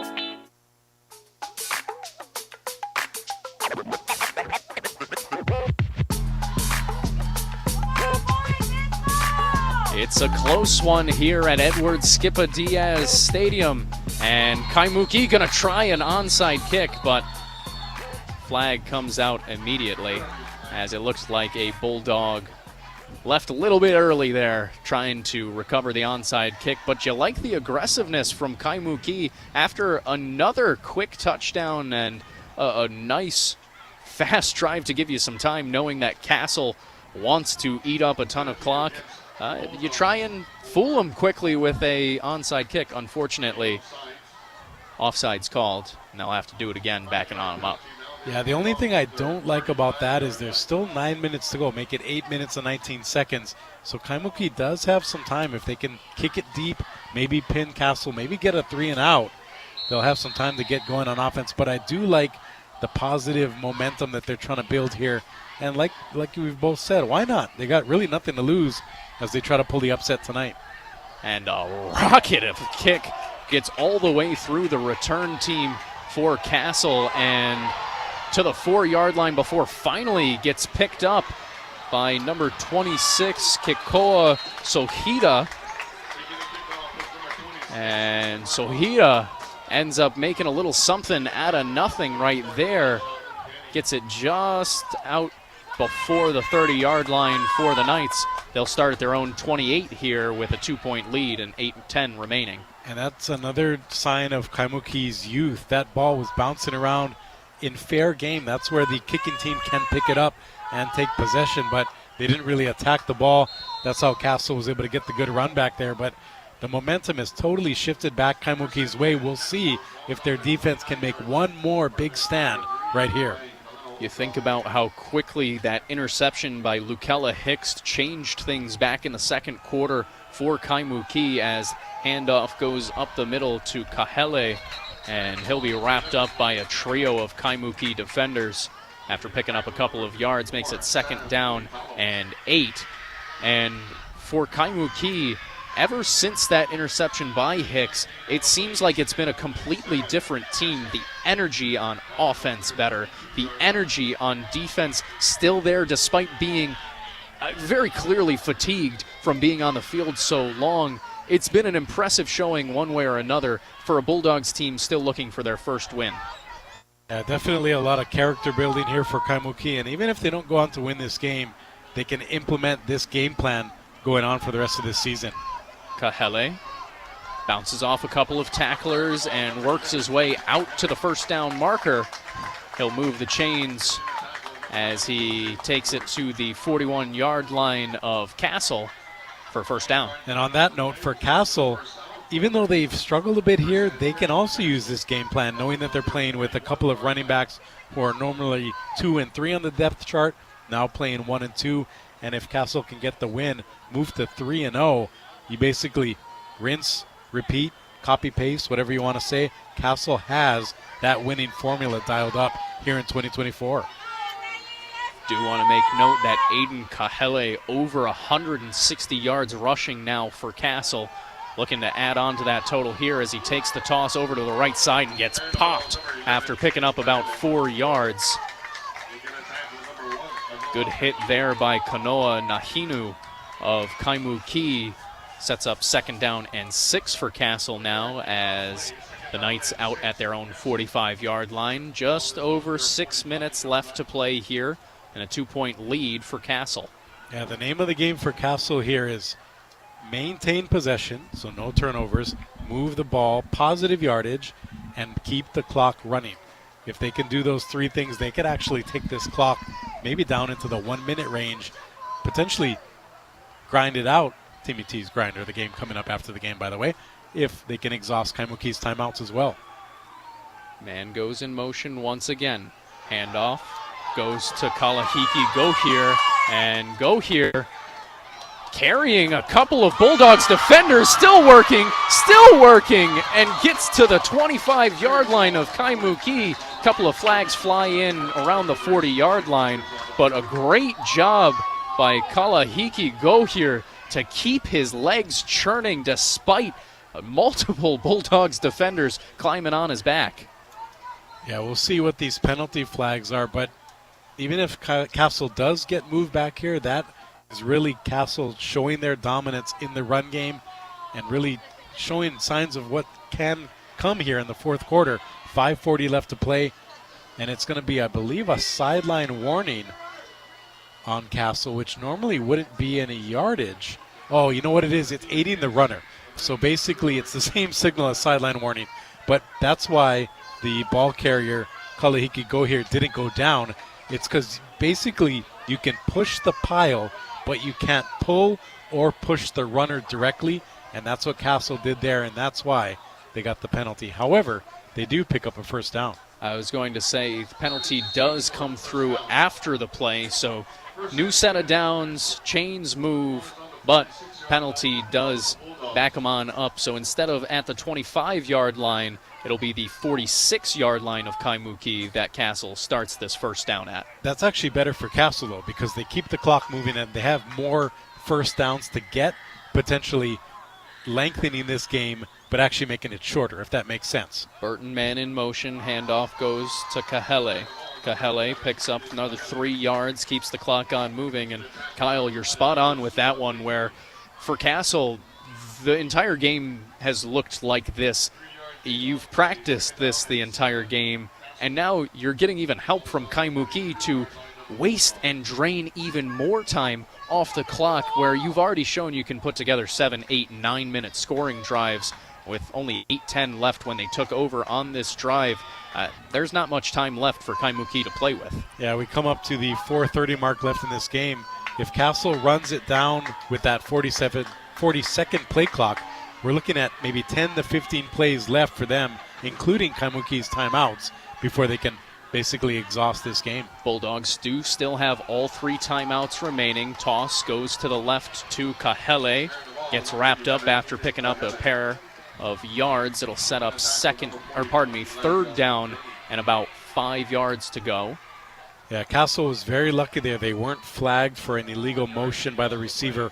Riley Burton had a running start almost like he was playing in the Canadian Football League, and that let him, with his lead block, get out ahead. Fortunately, that wasn't called, because that would have brought the ball back and really put Castle in a precarious third down position. Would it stop the clock as well with a penalty? Not yet. Only in the 2-minute and under mark of the second and fourth quarters does the offended team have the option to stop the clock. All right. Good question, though. See, I'm learning every day. One of our top white hat official prospects next to me as my color commentator, as that one, a beautiful pass from Nye to Yosh Kalau Oka'aya.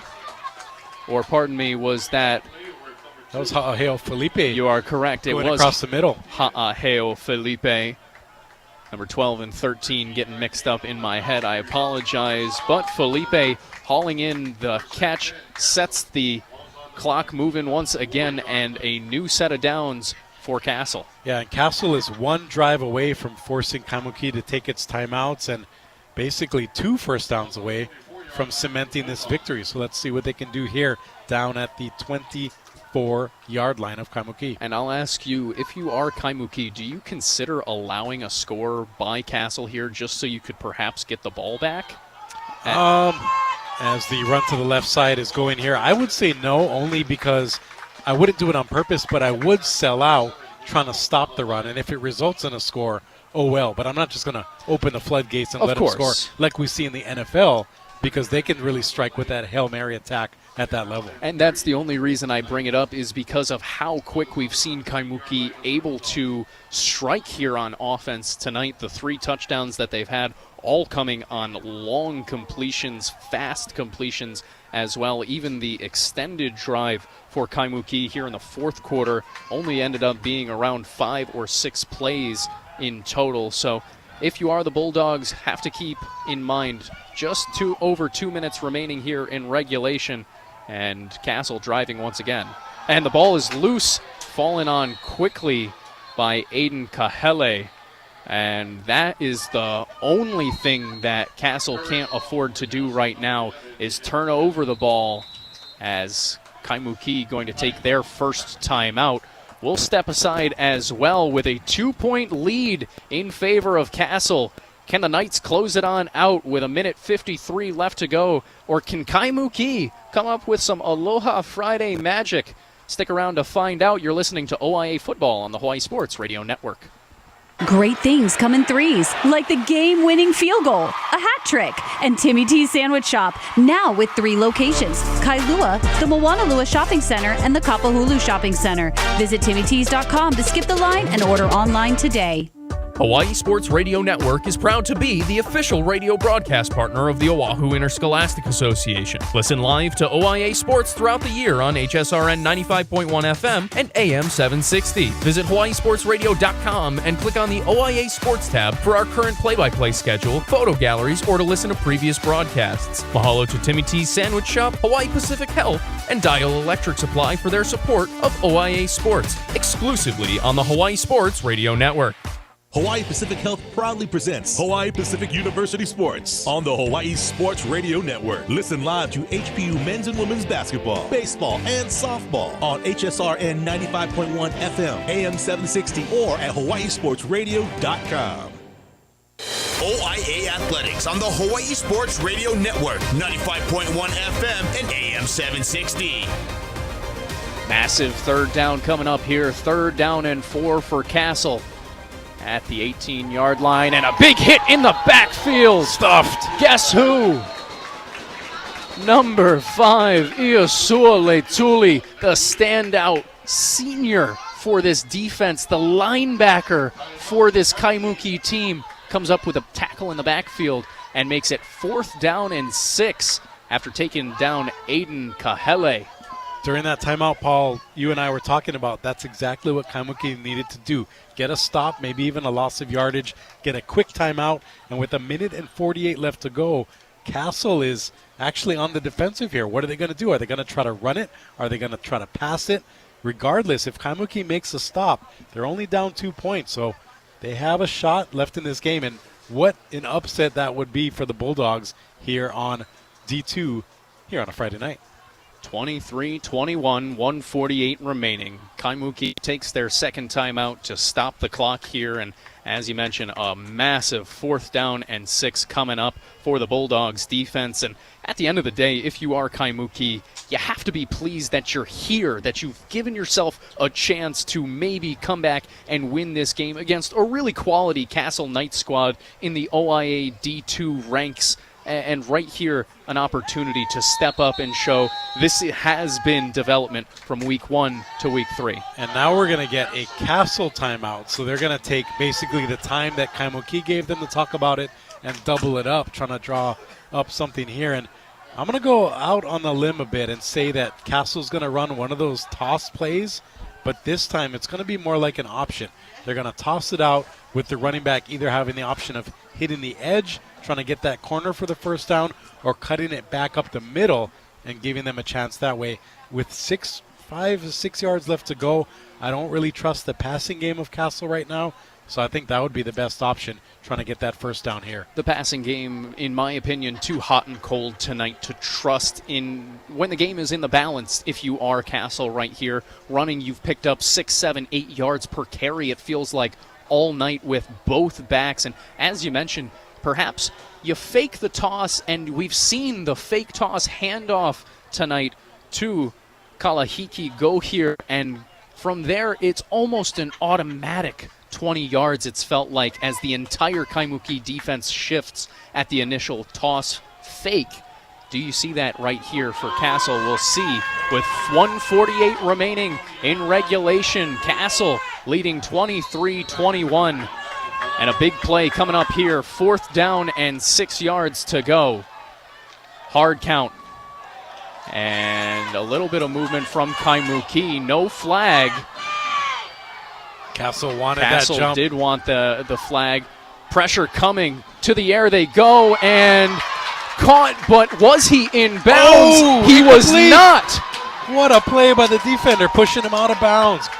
Brilliant play there. And that was, you're correct, a phenomenal play. It looked like by Talon Domingo, the defensive back, at only 5'2", standing right next to the sideline. The Castle wide receiver hauls it in after jumping in the air, and smartly Domingo pushes him out before he can get a single foot down. It's a turnover on downs. Kaimuki ball with 1:39 remaining, and now an opportunity for the Bulldogs to perhaps pull off the upset. And good job by the referee there, taking his time making that call. What we're taught is you watch the feet, because regardless of what happens with that ball, if the feet come down out of bounds, it doesn't matter. If he catches the ball miraculously with one hand, doesn't matter. Turnover on downs there. We'll see what the Bulldogs can do right here. One drive for the game. Another timeout called by Castle. A little bit of disarray there for the defense. And I like this timeout here by the Knights after what was a catastrophically disappointing result, right? You get the completion to your receiver, but he's just not able to get down in bounds to pick up the first down.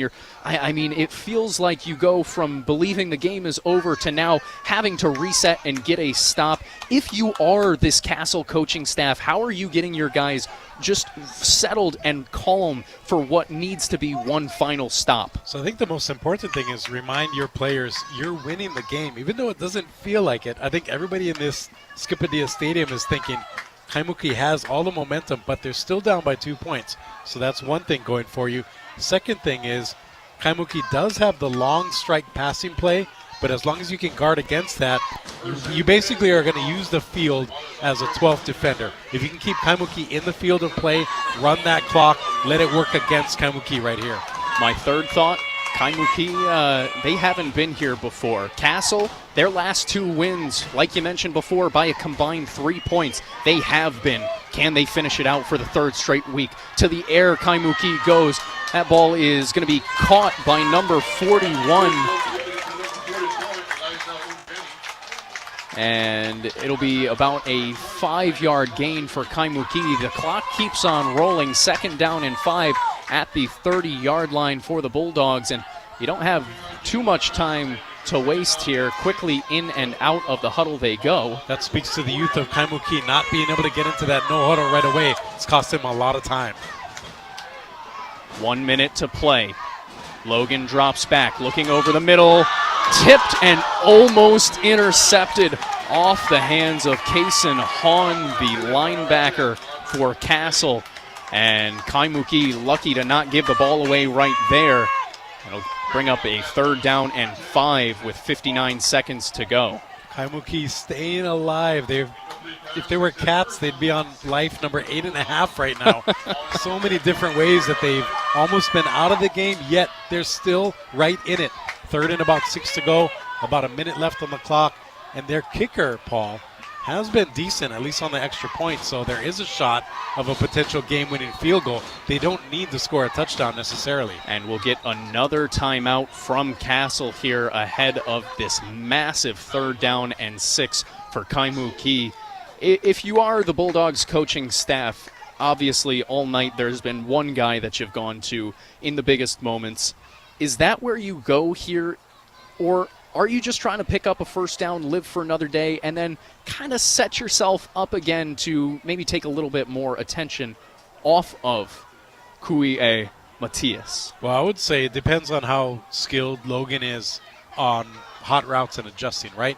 You run everybody quick slant patterns right over the middle, and basically whoever's open, you get it to them. You don't necessarily force it to Kui'e Matias, and then once you get that 1st down, you hurry up, you use the chain resetting, the clock will stop for a few seconds, and then to me, that's when you throw the deep ball to big number 6. Castle has not come up with a sack tonight. That would be a great time if they do. Can number 1 come and almost end the game? 3rd down and 6 on the way. Gabriel Logan in the backfield, motions 2 wide receivers out. Pitch to Kurosawa Cook. Hit in the backfield by 1 defender, gets by him, taken down by a 2nd defender after keeping his legs churning. It'll set up 4th down and 5, and Kaimuki will be forced to take their final timeout here as they'll face a 4th down with the game on the line here, trailing by 2 and only 50 seconds to go. And Kyle, that looked like a play where you know you're playing for a 4th down, but you don't really have time to be playing out all 4 downs at this point. Yeah, I think Kaimuki was trying to outsmart Castle there. Everybody, including myself, thought Kaimuki would pass it. Instead, they run a bit of a delay, but Saumahe Haney Tangoteo was all over it. The junior defensive lineman, the 220-pounder, was all over that play. He brought down the ball carrier, forcing Kaimuki to take its final timeout. So even more obstacles in front of Kaimuki. They're going to have to get the 1st down, get moving, and drive about 69, make it 74 yards to the end zone, maybe about 69 yards if they want to kick a reasonable field goal and try to win this game. But again, no timeouts. It's a tall task ahead for Kaimuki. After the 2-yard gain by Kurosawa Cook, it's 4th down and 4 for Kaimuki. Gabriel Logan takes the snap, immediately out to the side. He connects, but is immediately taken down. Ezekiel Kui'e Matias. And for the first time tonight, it feels like Castle ready for Matias to catch one. Takes him down immediately, and no chance of picking up a 1st down there. And that should just about do it here tonight from Edward Skippa Diaz Stadium, as Castle leads 23-21 with 46 seconds left. Kaimuki with only 1 timeout remaining. Yeah, really good job by Castle of playing strong defense, knowing that a potential short pass was coming. They were all over it, snuffed it out, made the stop here. All they need to do is take 2 knees, and they will collect their 3rd victory here in D2 play. And pardon me, Kaimuki does not have a timeout left as the snap is taken, and Nai Kalau Okaea takes a knee. He'll take 1 more to close this one out. But Castle, for the 3rd straight game, going to gut out a tight win over an OIA Division II opponent. They don't ask at the end of the year how pretty they looked. They just ask how many you got. And Castle, through 3 games in OIA Division II play, is 3-0 with a 23-21 victory over Kaimuki. The Bulldogs' comeback efforts fall just short. And we'll have our post-game show coming on up when we hand out and announce our Timmy T's Grinder of the Game. Stick around, you want to hear that and the post-game breakdown. You're listening to OIA Football on the Hawaii Sports Radio Network. Great things come in threes, like the game-winning field goal, a hat trick, and Timmy T's Sandwich Shop, now with 3 locations: Kailua, the Moanalua Shopping Center, and the Kapahulu Shopping Center. Visit TimmyT's.com to skip the line and order online today. Gather around, ladies, and join us Sunday, January 26th at Kapiolani Park for the Hawaii Pacific Health Women's 10K and 5K Fun Run. Embrace a healthier lifestyle and enjoy a fun-filled day. Women of all ages and fitness levels are welcome to participate by running, walking, or jogging the course. And if you can't be there in person, virtual race options are available. Register today at hphwomen's10k.org. Man,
Dial Electric Supply is Hawaii's premier lighting distributor and supplier, serving commercial and retail customers alike. Located at 2240 Kalua Opalena Street, Dial Electric's expanded retail showroom features one of the largest selections of lighting fixtures, fans, and smart home lighting solutions. Schedule an appointment with one of their design experts to create a home lighting design that you will enjoy for many years to come. Visit dialelectricsupply.com or give them a call at 808-845-7811. Great things come in threes, like the game-winning field goal, a hat trick, and Timmy T's Sandwich Shop, now with 3 locations: Kailua, the Moanalua Shopping Center, and the Kapahulu Shopping Center. Visit TimmyT's.com to skip the line and order online today.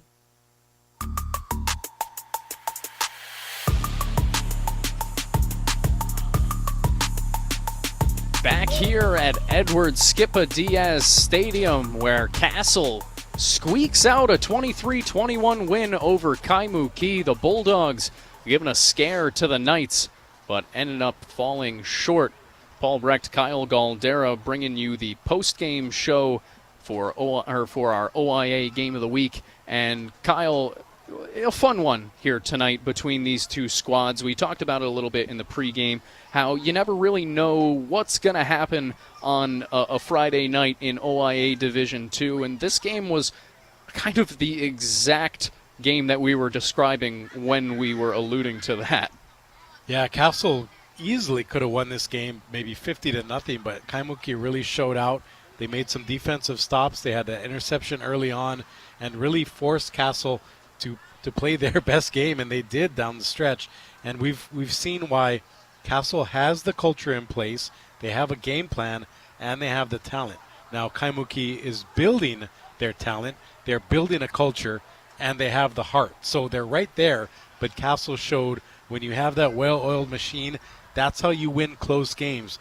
They've won their last 3 by a combined 5 points, and really that's the difference between them being 0-3 and Kaimuki actually being 0-3 in this D2 season. Yeah, when you look at the statistics for Castle versus Kaimuki tonight, Castle wins the turnover battle 2-1, 2 interceptions versus 1 interception. They absolutely were phenomenal on the ground, over 350 yards rushing on the night for Castle throughout 4 quarters. And then the defense just doing a nice job outside of what were 3 explosive plays to the same player, holding down a Bulldogs offense that has got some pretty talented skill position players in general. But at the end of the night, it's Castle coming up on top 23-21. Got to hand out our Timmy T's Grinder of the Game. Elevate your next team event with Timmy T's. Visit TimmyT's.com to pre-order sandwich trays, cookie platters, and pickle buckets. Kyle, tonight our Timmy T's Grinder of the Game coming from Castle. Who, though, is the player who ends up taking the honors? As I mentioned before, over 350 yards on the ground for the Knights, split between 2 players. Yeah, I think it's relatively easy for us to make this pick. Our Timmy T's Grinder of the Game is Kaunahe Kalahiki Go here, finishing the game with 18 rushes, 174 yards, and 3 touchdowns, including a scamper of 23 yards. And he really anchored the Castle offense tonight. And, of course, we have to give a shout-out, though, to Kahele, number 11, Aiden Kahele, 37 rushes, 185 yards of his own. So he was kind of the lightning. Kalahiki Goher had the thunder, and that's why he's our Timmy T's Grinder of the Game. You heard it here, that Kalahiki Go here, your Timmy T's Grinder of the Game. Once again, elevate your next team event with Timmy T's. Visit TimmyT's.com to pre-order sandwich trays, cookie platters, and pickle buckets. Our Michael Lascaro down on the field chatting with our Grinder of the Game. You can check out a photo of that, and typically you can check out our previous Grinders of the Game on our social media. Follow Hawaii Sports Radio Network on social for behind-the-scenes content, breaking sports news, and more at High Sports Radio. And a few more housekeeping things before we get on out of here tonight. We do have more upcoming OIA broadcasts in case you enjoyed this one or any of our other ones. We have girls volleyball upcoming this Tuesday as IAEA takes on Waipahu at 6 p.m. And then a reminder that you can listen to all of our local play-by-play broadcasts on demand. Relive the moments of this game and others at hawaiisportsradio.com or wherever you get your podcasts, including on our YouTube channel as well, Hawaii Sports Radio Network, where we have started audio-only live streaming these games so that you can save them, go back and listen to them with your family after going and playing in them as well. Kyle, before we get on out of here tonight, anything you want to recognize from this game as the Bulldogs come up just short of their first win of the season and the Knights pick up number 4 and number 3 in a row by just one score. Yeah, a couple of observations. Obviously, a great effort by Kaimuki hanging in tonight. They're 0-3 on the season in D2 play, but a lot of potential for them. I don't know if they're going to be in the playoff mix this year, but they are building that culture, and a lot of good things are coming for Coach Moefu and that squad. And for Castle, the run game is back on the windward side. 3-0 start for them in the D2 campaign. I would look for them. Maybe I'm going to use pencil, not pen. Pencil them in for the D2 championship in the OIA. As far as being in the championship game, I'm not going to go that far and crown them yet, but they have that running attack that it takes to be a championship contender. I'm interested to see how this D2 field will shake out over the course of the season. I think that is not unfair of you to put in pencil. As one more reminder for listeners tonight, Castle without leading rusher Logan Thompson as well, and still putting up over 350 yards on the ground. Those stats courtesy of Scoring Live, who Hawaii Sports Radio Network has partnered with to bring you the best overall coverage of high school sports in the state. Visit scoringlive.com for live scores and stats, photos, league schedules, and more. Want to say thank you so much for tuning in here tonight with us as Castle takes down Kaimuki 23-21. Want to say mahalo to the Farrington athletic staff as they allow us a spot up here in the broadcast booth for tonight's game. Want to say mahalo to Michael Lascaro for his hard work down on the field as our on-field correspondent and photographer. Ku'ule Agbayani back in studio and voicing the billboards now for Hawaii Sports Radio Network as well. And, of course, for you, my friend Kyle Galdera, my partner, I'll give you the last word tonight as we get out of here from Farrington High School. Another awesome broadcast, and I'm really glad we're showcasing teams like Kaimuki and Castle. They don't normally get a lot of face time, a lot of TV time. Well, that's why we're here, to help promote the Oahu Interscholastic Association and all of the great teams. It was a fun game tonight, Paul, and like I said, I'm interested to see how this playoff picture plays out, especially with Castle's running attack and all the great teams we see here in the OIA.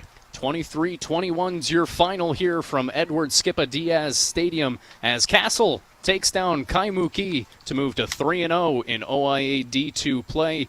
We're already into the meat of the league season, but so much more good football to come. Keep your eyes on Hawaii Sports Radio Network's social medias to see our next and upcoming broadcasts. For Kyle Galdera, Michael Lascaro, Ku'ule Agbayani, and our whole hard-working crew, I'm Paul Brecht. Mahalo for listening, and aloha. You've been listening to a special presentation of OIA football, presented by Timmy T's Sandwich Shop, and brought to you by Hawaii Pacific Health and Dial Electric Supply. This broadcast was made possible thanks to play-by-play announcers Paul Brecht and Kyle Galdera, and on-site engineer and photographer Michael Lascaro. We now return you to regularly scheduled programming on the Hawaii Sports Radio Network, 95.1 FM and AM 760. You let him try violin because you love him. And if you love him that much, love him enough to make sure he's buckled up and in the back seat. Find out more at nhtsa.gov/the right seat. Brought to you by the National Highway Traffic Safety Administration and